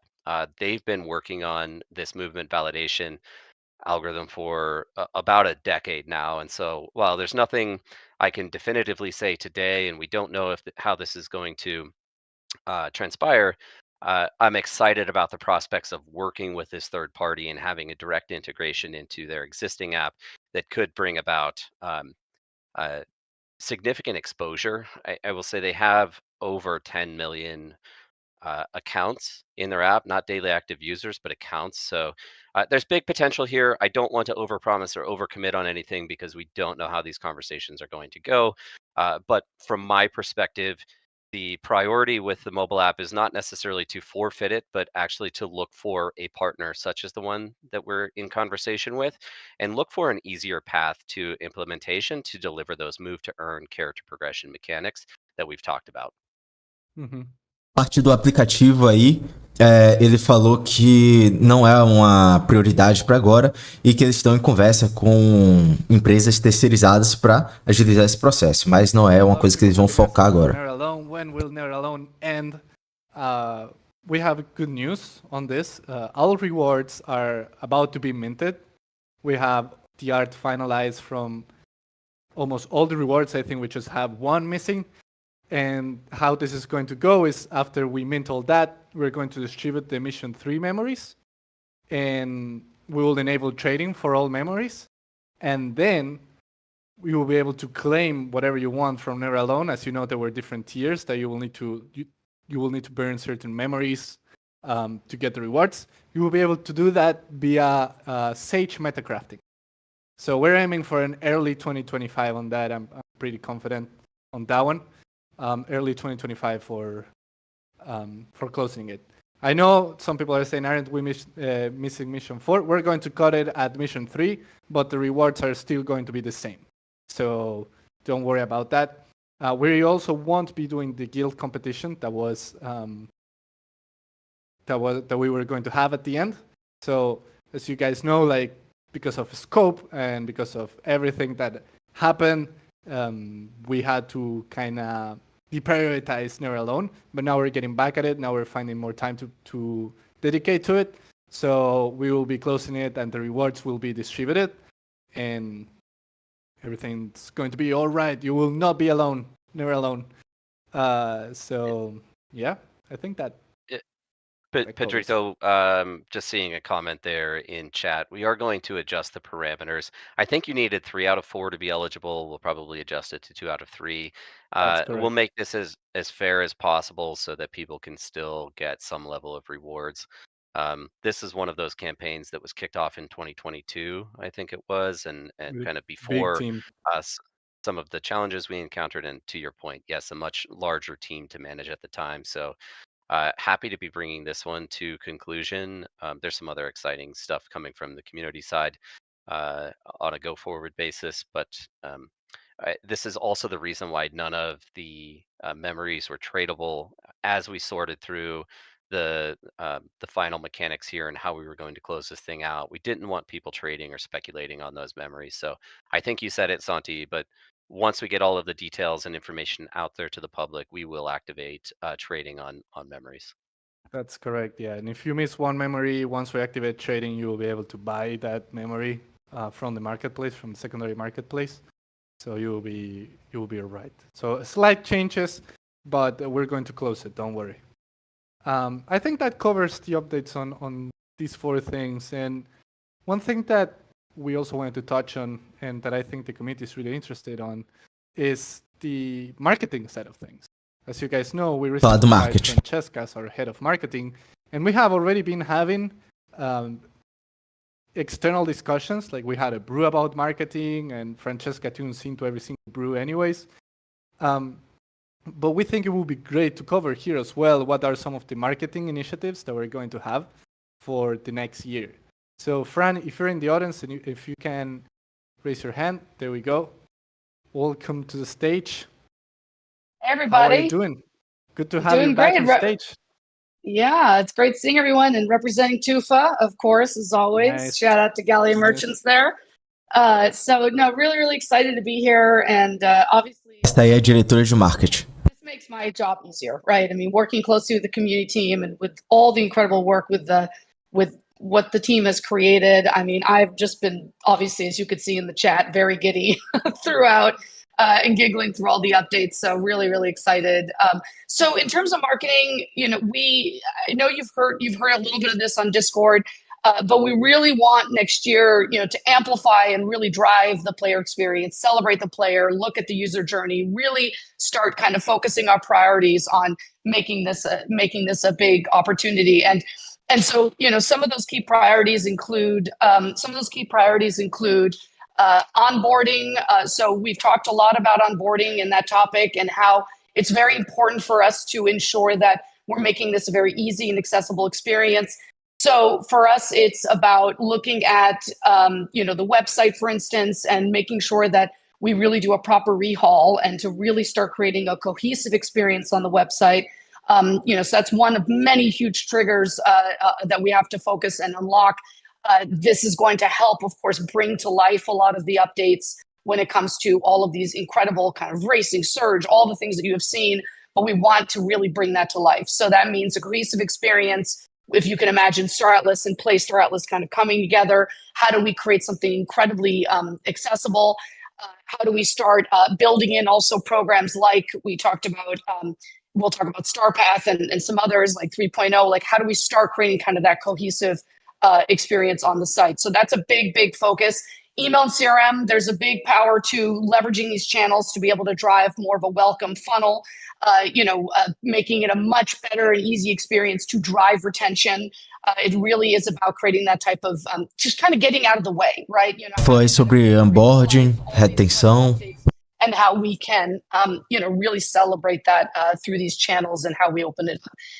Another opportunity is, of course, I won't speak to this. This is more on Danny's camp and the team, but we want to be able to kind of ladder all these big updates in line with all the Fatui kind of related updates that will take place. My mini dragon over there, and then how that also relates to tutorial and let's play content. So how do we build kind of a machine on content around everything we're driving on these channels, website, CRM, everything, so that we really, Máquina de conteúdo. build this almost like an engine of sorts, to be able to sustain the Tipo motor momentum and to mesmo. continue showing and not telling. That's our rallying cry.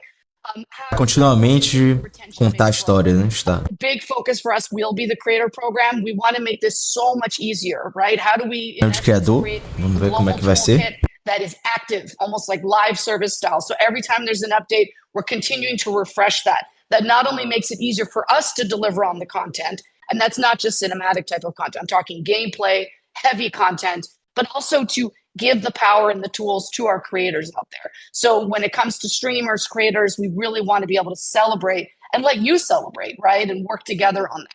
So that's going to be a huge focus for us for next year. And that's across our channels, right? So looking strategically around the channels that we're promoting beyond X. X is obviously a big one, but looking at YouTube, looking at, when do we start looking eventually at TikTok and Instagram? What role do they play as we go broader and broader and create this incredibly enriching experience? So really retention-based growth. The other part is, of course, like I said, StarPath 3.0. This is another program, and all of this is intended to also live within the website, meaning, again, holistic experience, easy accessibility, a whole section on onboarding on the site like we talked about. And then going forward a little bit more, in all of what we're doing here, it's also really important for us to understand our audience. So how do we create some of that knowledge sharing around like resegmenting, recohorting? What I mean by that is, really looking at the behavior, at everything that you guys are doing and just learning from it, right? And constantly, updating our messaging and making sure the marketing we're doing that we're testing as well is going to be informed by those behaviors, and to also be very smart about how we're reaching those audiences in the right way and at the right time, based on the roadmap. So alcançar a audiência no melhor time possível, né? E audiência direcionada. I know this sounds fluffy, but like celebrating the player, the builder, the crafter, how do we again go through that machine of just showing and not telling? So it's gameplay, let's plays, theory crafting, eventually doing UA, but we want to be able to drive top of funnel user acquisition at the right point. We want to be really, really smart about how we use our resources and where we invest.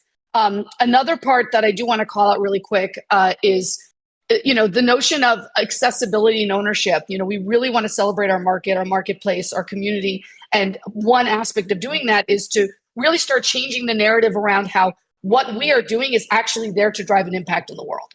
And imagine, as we look to expand markets like SCA and LATAM, as we start talking, we'll talk about fleet rentals, all that, but as we start continuing to make things more accessible, then that makes it easier to do that, right? So how do we start actually driving impact programs in education centers? How do we connect that to hackathons? Like, how do we start really supporting, we're going to support Atlas Grace, for instance, big shout out to Archetype, how we could start building those programs in a bigger level. I think there's a way to be able to pioneer that in a big way. And then beyond that, we have Impact Summit next year, super excited. We are starting to look at ways to go into more of the broad kind of games event ecosphere. So for instance, you guys have been talking about Gamescom community meetup, which is awesome. So we're looking at that in ways that we can also support that in a bigger way. So we're still working through all that, but we really want to go big at Impact Summit, think merch, think collectibles, like everything that we can really, truly celebrate. And I don't know about you guys, but I absolutely will sacrifice myself as being the next Tufa cosplay. I will be there. Santi, you could be my fellow Tufa, we could just figure it out, but we do really want to be able to support that. Lastly, and I'll move on from there, is, we did an abathon. We want to really celebrate both, digitally, but also in real life, the ability to drive that builder developer kind of environment, right? I imagine the LAN party on steroids in essence. How do we start creating those moments? So that's going to be really important to what we do.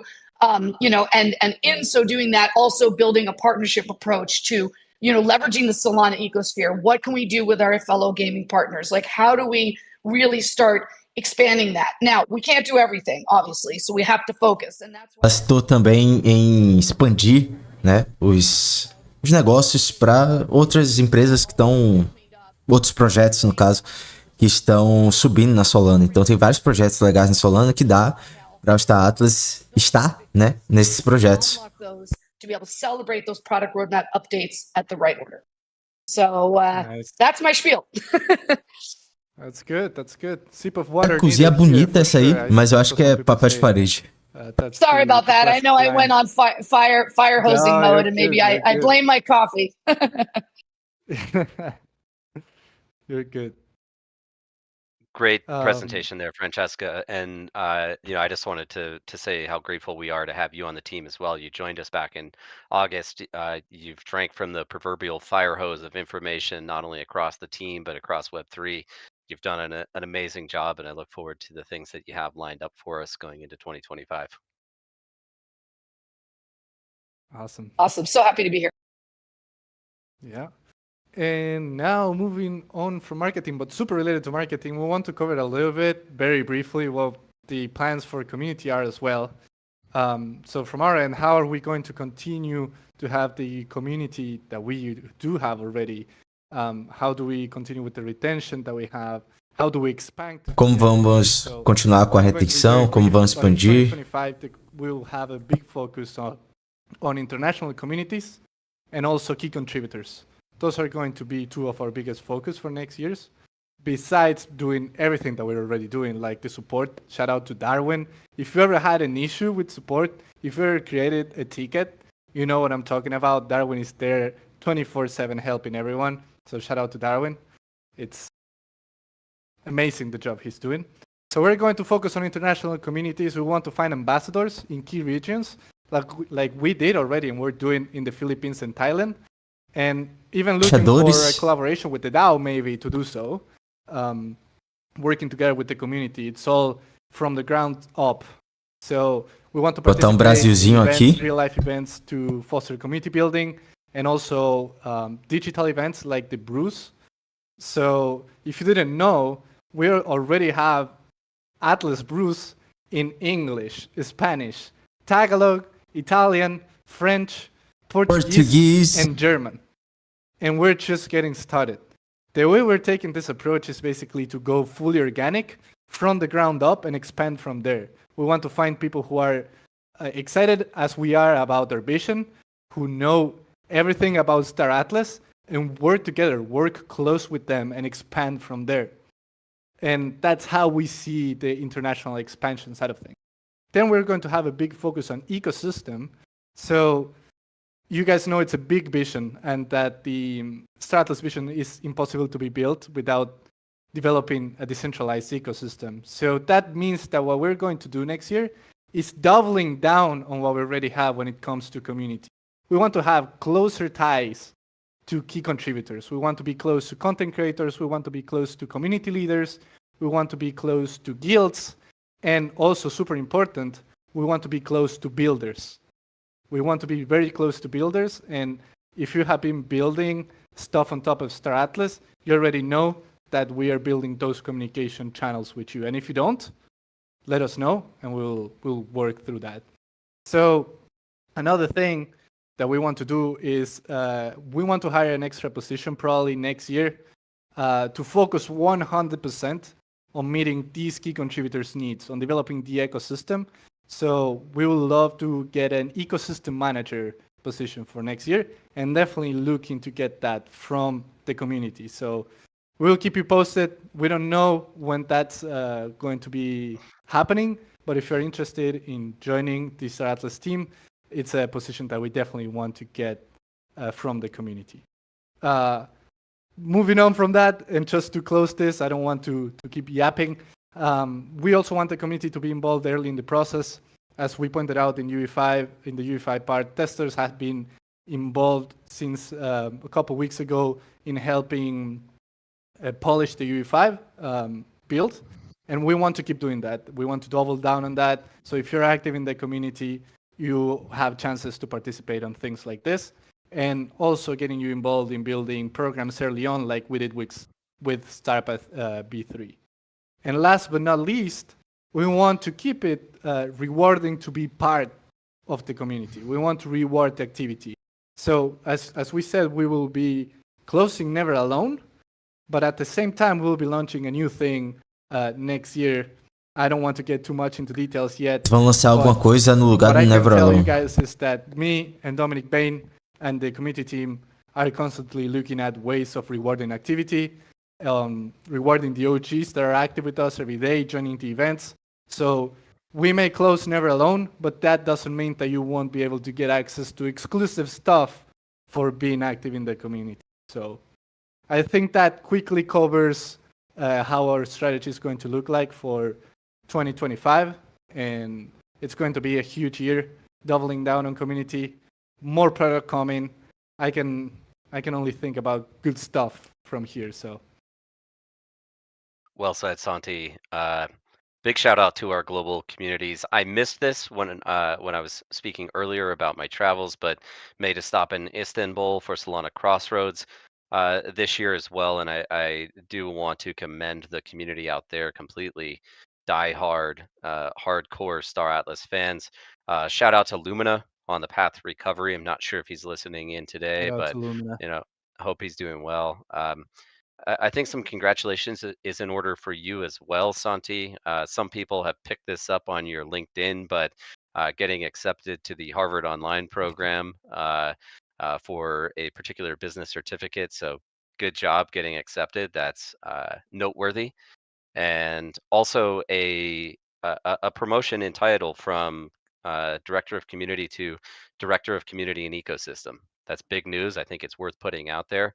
And what Santi just outlined here with respect to ecosystem, I would say is probably most analogous to Sendo promovido what aí, hein? Super Team is doing for Solana. And so we have a similar vision and similar ambitions in setting up these regional units and communities around the world to help Star Atlas prosper, grow, educate, and inform everybody on what it is that we're building and bringing them into into the family and into the ecosystem. Yeah, definitely. It will all be from the ground up. We want to be in the trenches. That has always been our approach. So we want to identify key contributors, empower them, and build from there. So it's going to be together with the community, together with the DAO. We're all going to be aligned in expanding Star Atlas. It's all together. Yep. I think that covers the updates from community and marketing. So thank you, Francesca, as well, for joining us on stage as well. So appreciate you. And thanks for everyone who are congratulating me in the chat. Appreciate you all. Love you. But moving on. I'm looking at the agenda, Santi, and we still have some big things Dude, to yes, talk about we here. have to keep going. We have to keep going. Getting a little bit more into product a little bit. We want to talk also about the lockers. Michael, you've been teasing a little bit about the lockers and some changes that were going to happen there. So I'll let you explain a little bit. Yeah, I won't say too much today. I did put a post out on X teasing the idea of two updates to our economics or tokenomics as a white paper Question tokenomics. addendums. One of those is specifically related to the Atlas Locker. That's what I'm going to talk about mostly today.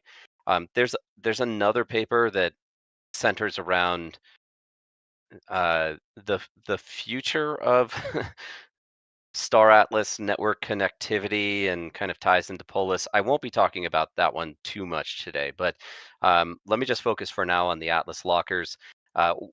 What our objective is here, and I guess as a preface and starting point for anyone that isn't aware, the Atlas Locker has always been intended to provide various benefits throughout the ecosystem for participation.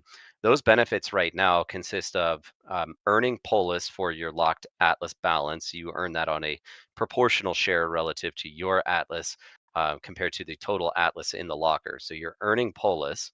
That also gives you the option to then take that Polis, lock that in the Polis locker, and start to participate in ecosystem ownership and governance. And then in addition to that, many of you are probably aware, but if not, there is a tier structure that provides discount to the top level 6% marketplace royalty fee. Now you can get that reduced down all the way to, I think it's 0.85% instead of the 6%. And that's across the 5 different tiers. This has actually become prominent and relevant most recently with the introduction of local markets, given there is the 6% marketplace fee on selling those infrastructure contracts into your faction, and you can reduce that fee by, again, locking in the Atlas Locker. However, we're not stopping there. My goal with the Atlas Locker is, and I've used this analogy a few times, but for anyone in the US and maybe globally, you're aware of this as well, but Amazon has an annual membership that you can buy into. Now, the Amazon membership has benefits that are so overwhelmingly positive for things like Prime TV and free shipping and delivery, access to Audible. The rewards are so good, it's foolish not to just pay for that Amazon membership. My goal with the Atlas Locker is to create the benefits, have benefits so overwhelmingly positive that every existing player and every single new player uh, will feel compelled to lock at least some balance of Atlas to receive those benefits. And so we'll share more of this. I'm not going to go into depth on what those various benefit proposals are, but things like this is a really creative one, and I've been working with Chris and Gareth on the econ team on these specifically, and they're actually drafting up that white paper. But one of these is really cool, and we'll kind of get into the next segment. But uh, the proposal is to leverage the total Atlas Locker liquidity as a metric to determine a quantity of ships from the automata inventory that can be rented out. Now, all of the earnings from those ships don't go to automata, they would actually go to the Star Atlas DAO. And so Eita! to kind of explain that further, again, if there's say $10 million in the Atlas locker, there will be $10 million of ship inventory that we supply, and any of the earnings from that ship inventory when people rent fleets out will funnel revenue directly to the DAO. We're thinking about some other ideas Atlas e like Polis vão se preferred valorizar bastante com isso, hein? NPV pricing based on your Atlas Locker tier. So if you go to a merchant on the Central Space Station and you have some loot that you want to sell, you'll get preferred pricing or higher income based on your Atlas Locker tier. Also proposals around discounts on things like crafting fees and other fees that are incurred when operating across Gallia. And then also a proposal for things like reduction in respawn times and repair costs as combat becomes more relevant in the future. So these are just a few of the ideas. We're refining these. We are going to put this paper out. There's one final thing I want to cover here, and I think this is pretty fun. And it's kind of a gamification of the way that the Atlas Locker works. And it's creating a benefits progression tree. You could also call this a skill tree, but I think there's going to be a myriad of benefits, and we probably won't make all of them available to every single person based on their tier, but rather force people into choosing which specific benefits they want. And so as you progress along this tree, you're going to be able to pick and choose which of the benefits you want. And the higher tier you are, the more points you'll have to select benefits. And then the final point on this is probably creating one-time options to buy points that you can also apply to your locker. And when purchasing those points, all of that revenue also goes to the DAO. That's also spent in Atlas. So what we're really trying to do here is continue to enhance the Atlas locker, make it overwhelmingly positive to participate in, and also drive revenues to the DAO. Cara, a ideia deles aqui para aumentar a quantidade de I'm Atlas. excited about this one. I know there's questions about the Polis locker, about permanent lock. I see that right now, El Guapo. More on that next year. No definitive decision on a perpetual lock or virtuals. Então, Choice of 400 no Locker, né, tem várias ideias rolando.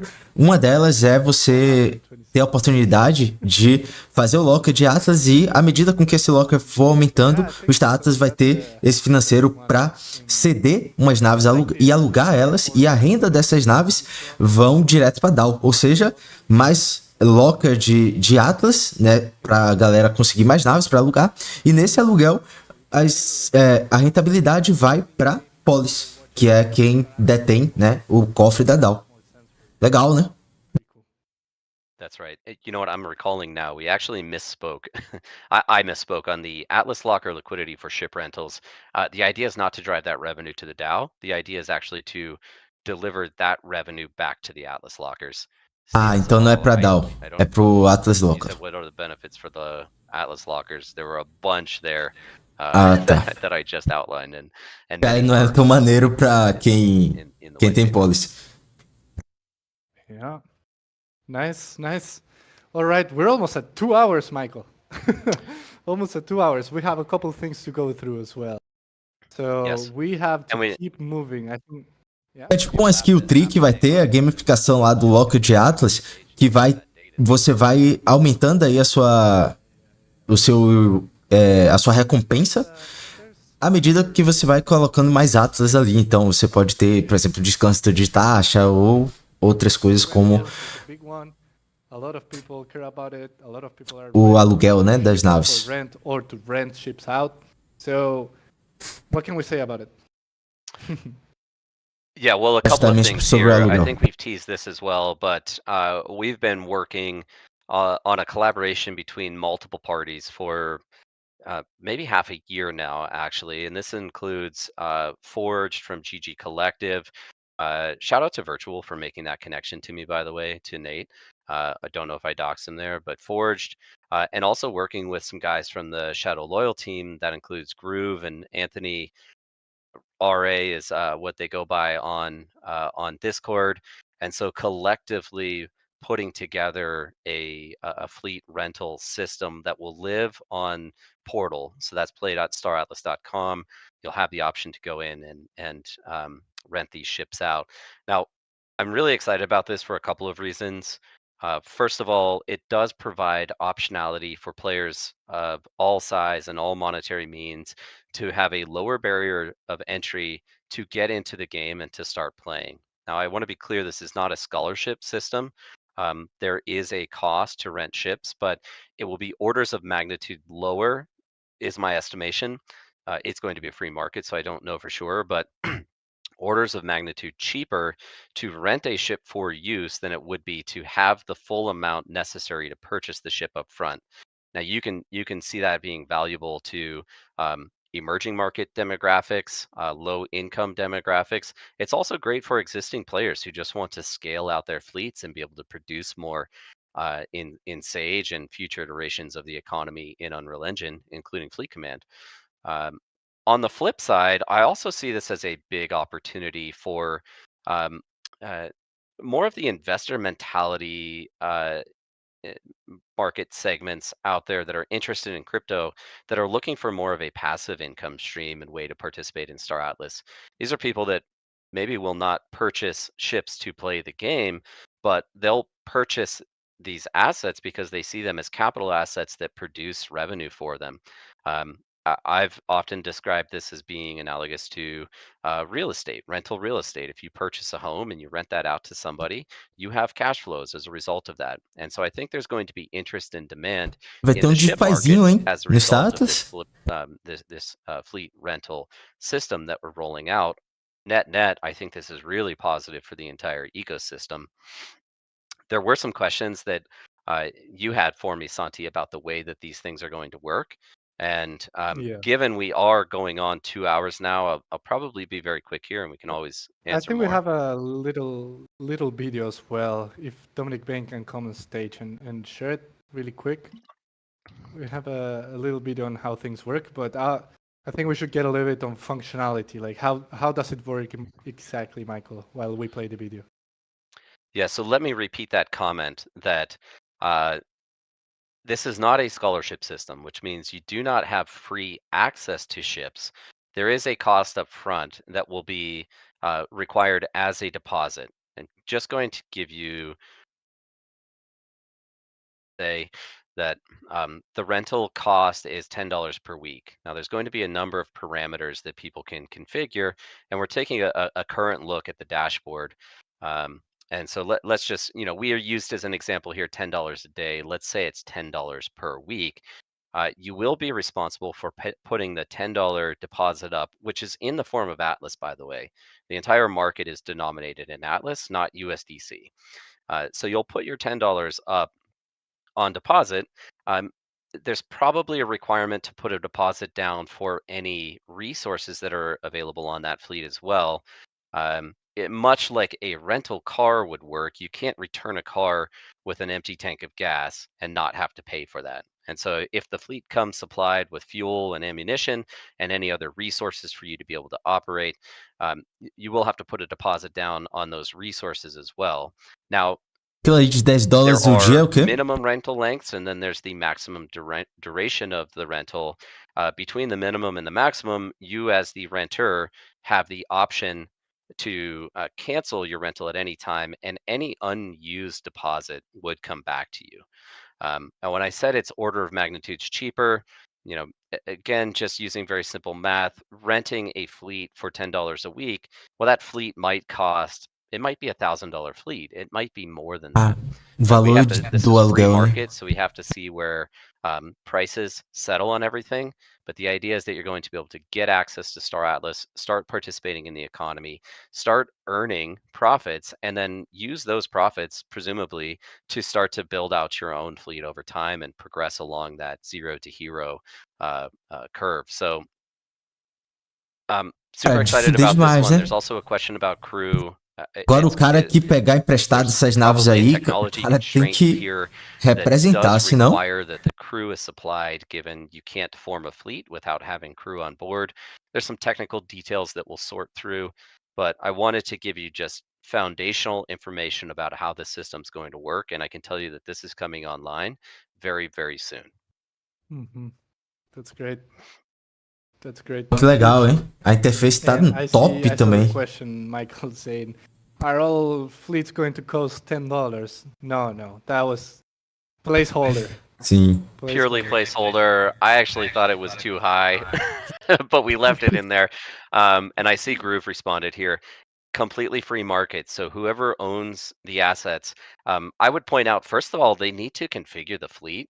This needs to be a fleet that is formed and already in Sage. And this uses our player profile architecture and permission system, same system that's being leveraged by Atom and by the Sly tools right now. So the assets are safe for the owner. They can't be withdrawn from the game. They can't be extracted. They can't be sold. And so you don't have a risk as an owner of these assets of being compromised, of those assets being stolen. And so your assets are secure, but they need to be locked into Sage, and the fleet needs to be pre-formed. That means if you are the owner of assets, you're going to want to form fleets that are actually in demand. Cara, You'll have top! to Vai think ter, about tipo, umas what is the demandas de optimal nave, fleet né? E aí você composition. pode fazer a composição da sua frota e In the alugar. future, Se ela for ship boa, configuration, vai ser mais including caro. crew member configuration for these fleets. So there is some effort necessary to make your rental viable. But I think all of that gets really interesting. And I think we're actually going to see a lot of fleet configuration discovery through this process. The fleets that get rented the most are probably the ones that are most optimally designed to be used in the game, which I think is pretty cool as well. É isso que ele tá falando mesmo. Yeah. Se você montar uma frotazinha redonda, vai entrar no meta, né? E aí você pode ser o precursor do meta. I might add one more thing on this, and that is that we've also carved out revenue streams in our contract with these various parties that are involved. And 5% of all of the fee revenue, which I believe we're setting to 10% of the rental cost up front. So 5% of that 10% will go to the DAO as well. The rest of the revenue is split between Automata and the third parties engaged in development. Mas metade aí vai pra DAO, né? The Da DAO is taxa. always part of the plans. Yeah. Santi, can you imagine when we have combat and territory control, people wanting to expand their fleets rapidly to take advantage of war times and Going to be crazy. and how crazy the rental markets are going to go? It's going to go crazy. I can't wait for it, man. Can't wait. Yeah. Man, we're getting to the tail end of the town hall now. We have one last segment. We're about to get a little bit technical here, Michael, right? We are, and we're bringing the big guns on. We're bringing Brett up on stage. There were some questions outstanding about what are we going to do, or how are we going to manage issues with Solana that we've been encountering going forward. So, Brett, we invite you to the stage if you're there. There he is. There he is. Hello. Hey, Brett. How are you doing, my friend? Doing good. How are you guys doing? Long town hall. Doing great. Yes. If you guys don't know Brett is our BP of engineering at Star Atlas. He's the guy to get technical with. Yeah, Brett, we But welcome yeah, you I on think. stage, man. Thanks for joining us. happy to be here. Yeah. Thank you for joining, sir. I think, Michael, we wanted to comment a little bit first on the infra side of things and Starcom and all that. I'll let you guys take it from here. You probably can speak to it way more than I can. So Yeah, I think that's a good way to divide it up because there's some exogenous variables that are largely outside of our control, Pode which escutar include com things agora. like Solana Convidou performance do and Sage. network congestion that there's not really too much we can do about. I mean, I guess there would be a question from the community of like, is Solana really the best place for us? But with that said, I mean, we do have deep investment into infrastructure on Solana. They've been supportive. The network is obviously from a community user and development standpoint is doing exceptionally well. Like all of the numbers are higher than any other chain, and in most cases higher than all other chains combined. So I think it's a good environment for us to be operating in. Some of those things are outside of our control, but Brett, perhaps you can talk about some of the things that we've been doing with our own infrastructure that help improve the player experience. Yeah. So one of the big things we've been doing is we've talked about it before. Is Starcom V2. It's a new version of our Starcom system. It's been slowly rolled out to more and more features of Sage. For example, the local markets is all built on Starcom V2. There's some other parts that are still on Starcom V1, the like inventories and things like that.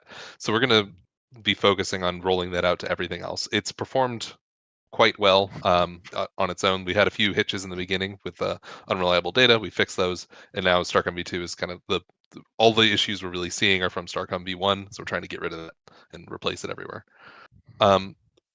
There's also a number of Solana tied issues that we can have future solutions for that all have their own trade-offs. So there's things like Magic Block is one of the projects that is basically creating a super high performance system where you can do transactions and the transaction confirmation can happen in less than 16 milliseconds, those kind of things, right?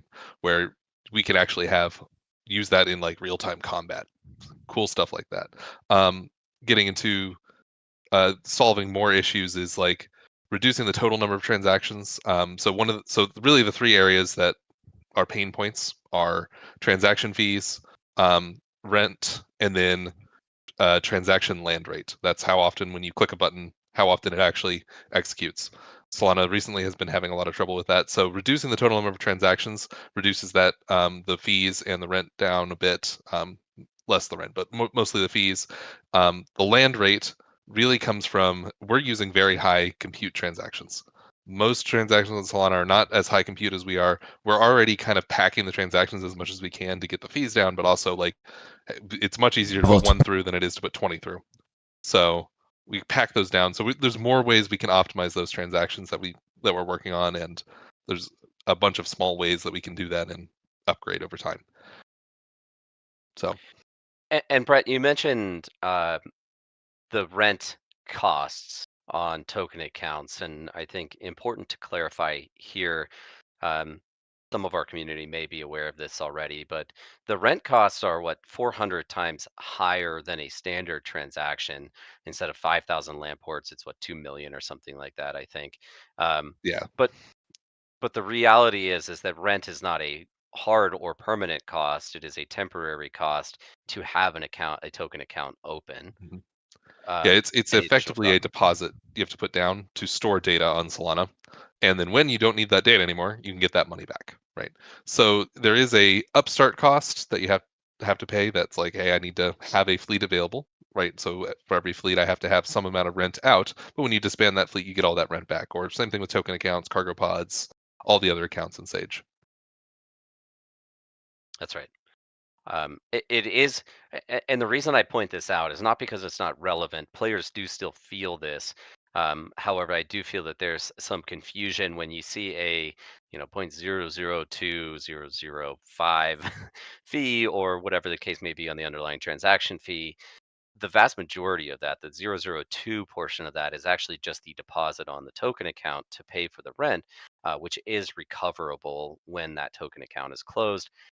May or may not be a positive, because if you can intend to continue to play Sage and have assets in the game, these will be fixed costs for the duration of those accounts being open. But making sure that people realize that not all of these are direct expenses, but some of them are recoverable deposits. And there's a lot of optimizations we're doing and upgrades we are going to be doing that will reduce this as well, because it is a known cost. It is effectively a fixed cost for current players, so it's something we want to reduce. We've got a few upgrades coming up, like cargo no longer using token accounts and being tracked within direct accounts that will save you a lot of rent. Same thing, and then crafting and having similar effects. So those are coming down the pipe. Yeah, and I think the big one you mentioned too, optimizing transactions. There's really two forms of this, and the first is kind of how we package transactions and how much can we squeeze into a single transaction. Some of those improvements you guys already rolled out, which were like, if you're subwarping or warping, you don't have to exit warp at the end of it, Mhm. right? It's already Yeah, packaged into it. yeah, it's not a separate click. It's just packaged straight into the set. And same thing when you're doing like forming fleets. If you disband a fleet, it does a whole bunch of instructions. Like there's multiple instructions needed to do that. Or if you're adding many ships to a fleet, there's many instructions that need to do that. Sometimes passing the transaction size, so we optimize that. In the future, to kind of affect the land rate, right? So recently we've noticed some pretty low land rates. Like it's been within the past week that it's gone down quite a bit on transactions. So we're working on systems as well that will do much smarter retries of these things and detecting like, hey, this part needs to go before this part. We can parallelize these two so that we can try sending them a lot more. You don't have to wait as long. There's a lot of stuff like that also coming down the pipe. Yeah, I do want to give a shout out to Lucas here as well on our infra team, and he was a relatively new hire, and he's been absolutely crushing it on infra architecture. And Michael Kane has been doing a lot of work on the partnership side of various partners. Like one of the things that we Lucas brought é out is BR, né? Iron Forge, which is an aggregator routing system for different RPCs. I don't know if there's anything you want to say about that, Brett, but Yeah, they've actually made it a lot easier for us to track these things. Like I post graphs a lot in the foundation rooms that are just like, hey, here's what's going on. Here's what we're seeing. Right. We can track when Solana's having issues. We can track when issues are happening on our side. We have a lot of logs.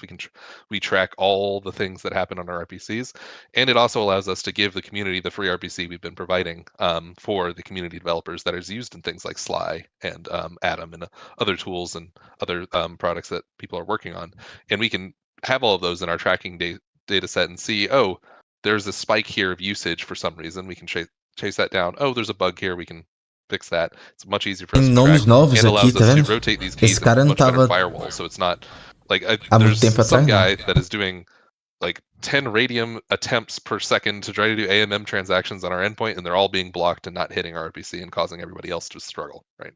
I can yeah. see all those issues that of just some random guy doing radium. So it's been very helpful. And also building on Lucas there, he's been working on a lot of bare metal stuff. So we actually have our own bare metal validators running for Starcom V2 that are pumping. They're not staked validators; they're read-only validators. So they're pumping data into Starcom V2, and we get massive reliability from that. We also have a large number of bare metal validators running a testnet Apollo, which is our kind of like internal. We've called it AtlasNet before, but it's our internal test cluster of Solana that allows us that we're using to test our code every day. So That's right. Yeah. Well, I think there's a lot of technical information we just covered. I guess the key point from my side for community is that we are uh, aware of frustrations of players from different sides. One being how performant is the client itself, and how frustrating is it to interact with the game. And that has to do with land rates on transactions that are being sent through. And then the other side is just the costs associated with it. Now, it honestly shocks me that we are even having this conversation. One of the reasons we selected Solana early on is that we're talking about fractions of a penny transactions, right? But we know with the network congestion and priority fees, like these are going up. So we are aware of this, and we are investigating ways to improve. Solana foi a Rolled out a melhor number escolha of de improvements datas. on infrastructure and on cost-cutting sides. Like a big one was SDU scanning, reducing the rate at which people were scanning. And I think Chris mentioned that was a 35% reduction in the total fees players were exposed to because of that one change. I'm sensitive to how we make these changes to ensure that it's still consistent with game design preferences, but all of that's to say that we're thinking through these things, and we're we'll continue to make improvements. Nobody's ever heard the word StarCom before. We've built this infrastructure from the ground up, and these are the types of challenges that we solve on a daily basis when pioneering new technology like we are. This has been a great segment. I'm only going to say one thing on what we've termed as Apollo. That name might change. There's some other Apollo projects that have rolled out recently. Zeus fans in the audience, and so we'll see where we actually land with the branding on that. I do think that there's some really cool options that we can use going forward. And while Apollo has been used primarily as an internal test net that performs the same as Solana mainnet for our team to prepare deployments and new releases, there are some options that we can roll out that would include free to play functionality where we can bootstrap a new player account, no cost. We can give them, a set of fleets and assets that they can use to experiment with. Now, I will say there's no economic incentive or benefit if you're on Apollo in the free to play mode. But if you're somebody that's brand new to Star Atlas and you don't want to spend hundreds of dollars or thousands of dollars on assets to try it out, this is one way that we can get them exposed to the Star Atlas mechanics on a separate network. This is where the other paper starts to come into play as well with respect to Polis. And then I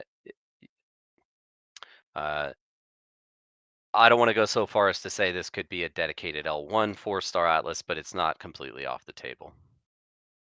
Porra! Steady. Imagine um L1 dedicado aos datas. Coisa de Okay, doido. Santi, we got one more big thing to cover here. One more big thing, and Caralho, talking a little L1 about fleet command específica dos datas and é what is muita coming ambição, pô. next when it comes É to o cara Sage. pensar grande demais, tá ligado? So we have something that we internally call C4, and I'll Let's let plant you the bomb, two man. guys. Plant the I'll let bomb. you two C4. guys. Yeah. Play the I'm bomb. actually going to Has turn been it. planted. We disabled the soundboard. Our Counter-Strike fans out there, you'll know that one. I'm going to largely turn this over to Brett. I just want to preface and say that I know there were concerns in the community when we talked about a feature lock on Sage as we work to reaching feature parity between the Sage client in web and what we're building in Unreal Engine and Fleet Command. I think we've communicated this, but to make it perfectly clear, we have not paused our future plans and roadmap development for all things Sage and Fleet Command. We've simply paused the feature releases while we achieve parity between those two clients. And so this will be the first time we're sharing any information about what's coming up next. C4 is a package of 4 major features. Brett, let me have you take it away and kind of talk us through what's coming. Yeah, so C4 is aptly named for the 4 features that it's going to have, all starting with C. So overview here, crafting habs. That's crafting habs, claim stakes, combat, and council rank. So those are the 4 big features coming out. C4 é Planning on this to 4 be a massive expansion. coisas a ser lançadas. So that's going to accommodate all of this. It's going to become a 4x game, so another 4 right there. Like we're going to be a full-on 4x game at this point. Craft, claim stake, combat, everything is e going to come cancel together rank. in one massive release that we're planning on. It's going to be a long-term project, but it's going to be a big release. Projeto de longo prazo. Changing Sage for the better. So going into a bit of details here. Crafting hab. Yeah, and when we say long-term, I mean it is long-term, but we're very much planning on 2025. I'm not going to get into any more specifics around that, but we're talking 2025. Mm-hmm. Longer than local markets, but in 2025. So getting into details on a few of these. Let's start with crafting habs. So crafting habs, we'll say today, we're giving utility to the HAB assets and the land that has already been sold. So you'll be able to place these across the galaxy, across star bases, to enhance your crafting capabilities in multiple different ways. So there are a bit of details here around what CSS land's actually going to be that we'll talk about more as the time goes on. But what it's going to be is you're going to be able to design your own crafting hab and add buildings to them and adjust the crafting parameters to your liking. So that's a big update there. Claim stakes. So Eu vi adding direito, a claim gente vai stakes to poder allow you to craftar start mining nossos off of planets habitats. around Galea, right? So claim stakes and mining equipment are going to be given utility. And then you'll be able to design your own claim stakes using the buildings and creating new buildings across everything. Like there's going to be a lot of stuff there. The mining drills and power plants we've already distributed, as well as new buildings that we're going to have. So that all of those will affect your claim stakes capabilities on the planets on mining. So it'll also include, yes, cultivation facilities. I knew you're excited about that one.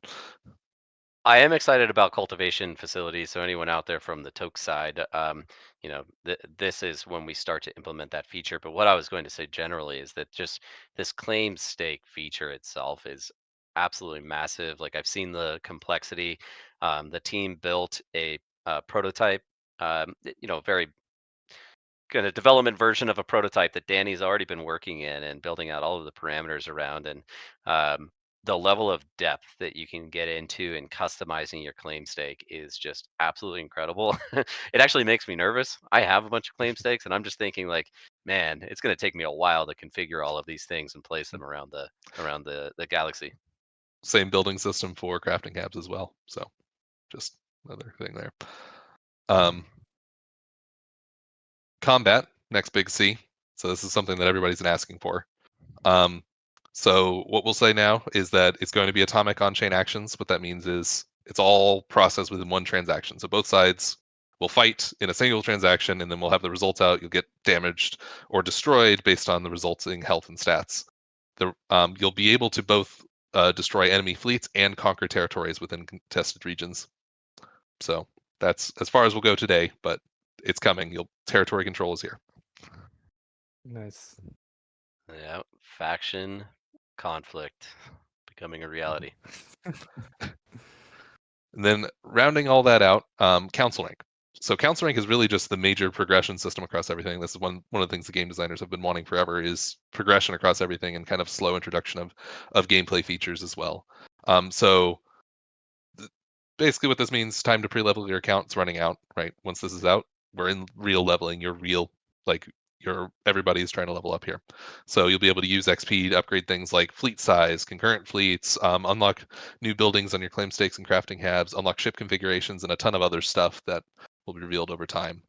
All of this is going to allow you to customize your Sage character how you want it to be, and spend XP on that. There's going to be career types, and as Danny was saying, the first ones are going to be freelance career, so you'll be going down the freelance career paths and start getting general XP as well. Later on, we'll also be introducing licenses, like Danny was saying earlier, but that's going to be a post this release. This is going to wrap up all the systems, so we're adding progression to every game system we have, old and new. So you'll be progressing through, you'll be slowly introduced to new features as you go. Much nicer for an onboarding experience as well. And Groove, yes, Nice. the answer is council rank will apply restrictions to the quantity of assets that you can bring into the game, how you scale your operations, as well as systems in place that require a player to progress along the licensing curve to be able to operate the largest assets in the game, including commanders and titans. And so, to Brett's point, you do want to maximize the pre-leveling of your account now, as the XP curve will be released, and you'll be able to apply all of the points and XP that you've earned now against that progression curve and have a head start for anyone that's coming in later. So yeah, just That's to big. say it once again, the 4 things: crafting habs, claim stakes, combat, council rank. It's a change. It's going to change the entire gameplay of the game. So be a great update. So a couple notes on that. We're locked in on the feature set. We're aiming for all of this to come together at the same time as one big release. And then planning also on Apollo being, or to be named, Apollo being the testnet with a public PTR. So we'll actually be going through a PTR phase here when we release this, and you'll be able to try it out, try some numbers, see how it works, make comments, and allow the public to play with it. Sage is becoming an actual 4X game now, so this is completing the foundation of Sage for everything else we're doing across everything you've seen today. So yeah, we're going to be able to iterate very quickly with this release as well, so a few other things. Massive. Brett, thank you. Santi, this was an incredible town hall. I think we're wrapping right here, right? There's nothing else we wanted to cover? Yeah, well, thanks, Brett, again for joining on stage. Thank you, man. I appreciate you. But that covers all the content. 2 hours and a half, man. I think it's the longest ever. But I'm sure the community appreciates it. We give in detail updates, and that was literally the idea. But where's my date? Where's my date, Michael?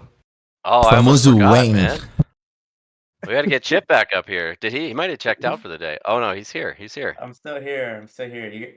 I heard you wanted a date, or you guys put me on the hook for a date. Yeah. Let me pull up the calendar, a quick double check what the team said. What's the availability, Chip?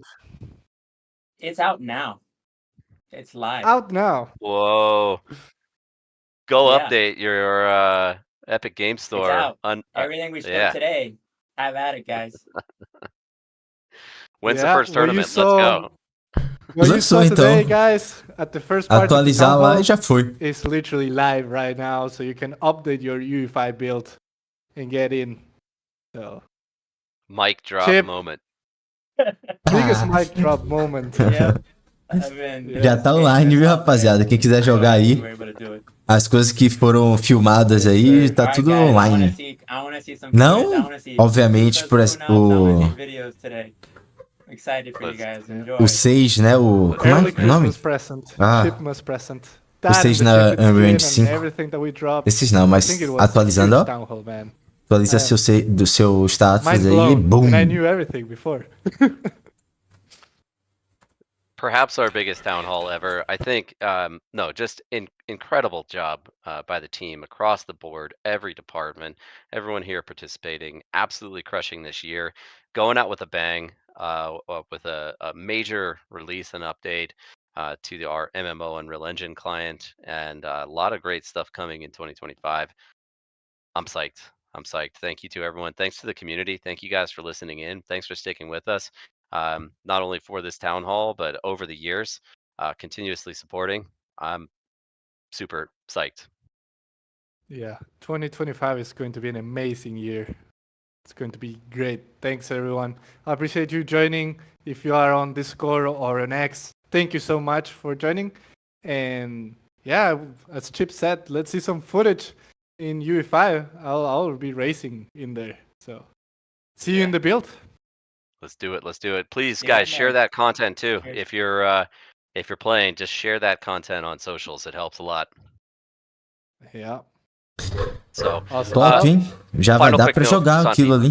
Administrative Studio is going on break after this Friday, so we'll be on standby. Some people will be on call. We're not disappearing, but Studio is closed from the 20th. We all come back on January 6th, so expect light communications. The Foundation Room primary chat is going to be closed. We'll be around, but just know we're taking some well-earned downtime, getting ourselves re-energized going into 2025, and we're ready to crush it next year. Let's go.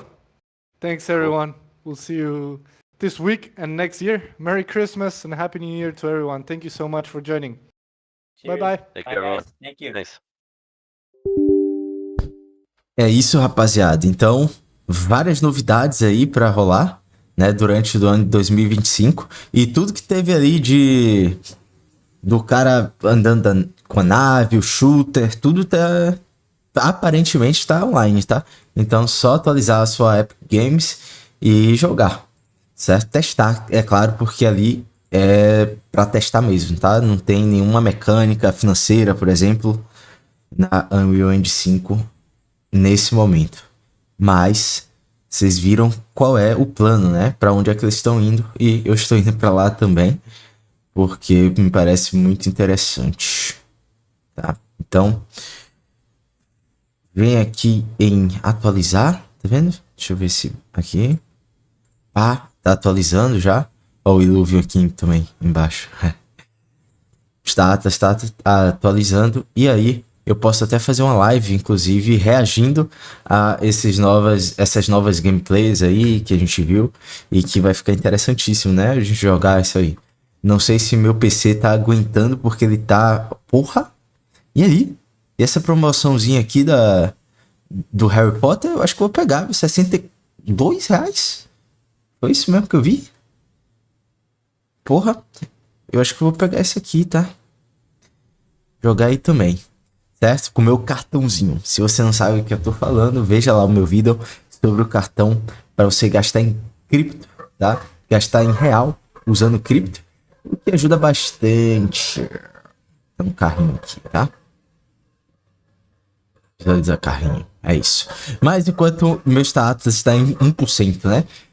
Muita coisa foi dita, muita coisa para digerir, né? Eu mesmo vou ver isso de novo para compilar algumas informações, mandar para vocês através de vídeo ou na live também de texto. Eu vou tentar trazer o Zesk aqui para a gente conversar e ele trazer aí a... Ah, e também eu vou transmitir o Status Brew BR hoje às 20 horas. Então, 20 horas tem o Zesk falando aqui, tá? No servidor do Status, mas eu vou transmitir. E aí a gente retoma esse papo, vê o que foi de novidade aí, a visão do Zesk das novidades que rolaram. Eu acho que tem muita opção muito boa, cara.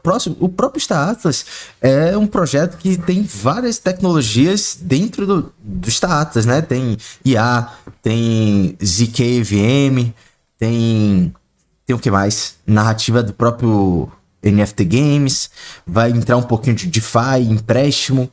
Então, cada vez mais o leque vai abrindo e aí a gente vai conseguir extrair o máximo de valor e também incluir o nosso valor como comunidade dentro dos status. Então, eles vão olhar para um monte de vários tipos aí de investimentos, né?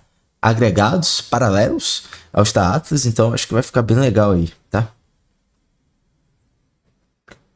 Airdrop Dragon é uma skin que eles mandaram. Não sei exatamente o critério, mas eu acho que eles mandaram pra todo mundo, tá? Que tá no Sage. Então olha o seu inventário aí que vai ter essa skin aqui, ó. Vou mostrar pra vocês agora o que é o airdrop aí. O Airdrop Dragon, tá? Vamos ver.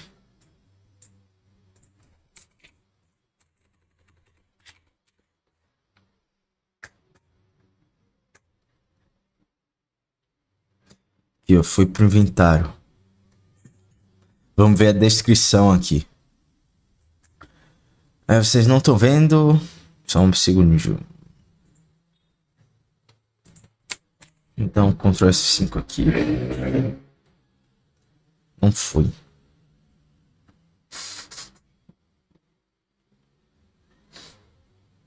Full Chain Games, né? Status é um deles. Fonte esse aqui praticamente, tá? Deixa eu ver aqui. É porque a Solana não tá ajudando muito, não.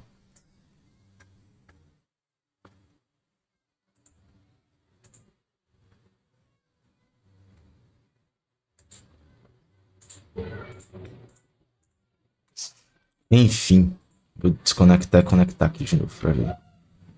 Enfim, foi uma skin aí, dá pra ver voltando na live, né? Que foi a skin. E... muito bonita, por sinal. Muito bela. Beleza, então é isso, rapaziada. Não vou me alongar muito, porque aí... apareceu aqui, Apareceu não, na verdade. Já aparece. Eu acho que vai dar pra mostrar pra vocês. Mas a gente se encontra aí às 20 horas, tá? Então, isso aqui é só uma pausa. Vamos fazer... que vocês quiserem. Pega um lanchinho mais tarde, 20 horas aí, estamos de volta, tá? No canal, e aí a gente vai assistir o Brew BR, tá? Então é esse aqui, ó. Muito legal, né? top essa skin aqui.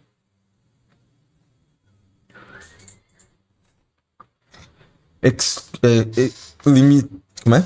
Edição limitada exclusiva da Calico Shipped Dragon Skin. Muito top, incomum aqui. Deve ter um supply aí relativamente alto, né?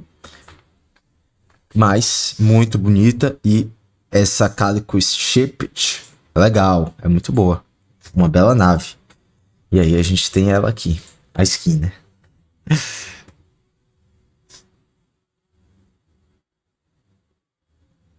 DMA. Legal. É isso mesmo. É isso, rapaziada. Então, tamo junto. Muito legal, né? Essa interação aí da própria equipe do Star Atlas com a comunidade. A gente vai criando junto. A gente que eu falo, a gente, todo mundo que tá assistindo aqui, a galera que tá no Discord, você vai ver que vai explodir aqui. Bora olhar no Discord pra você ver. Então, com certeza a galera vai estar aqui.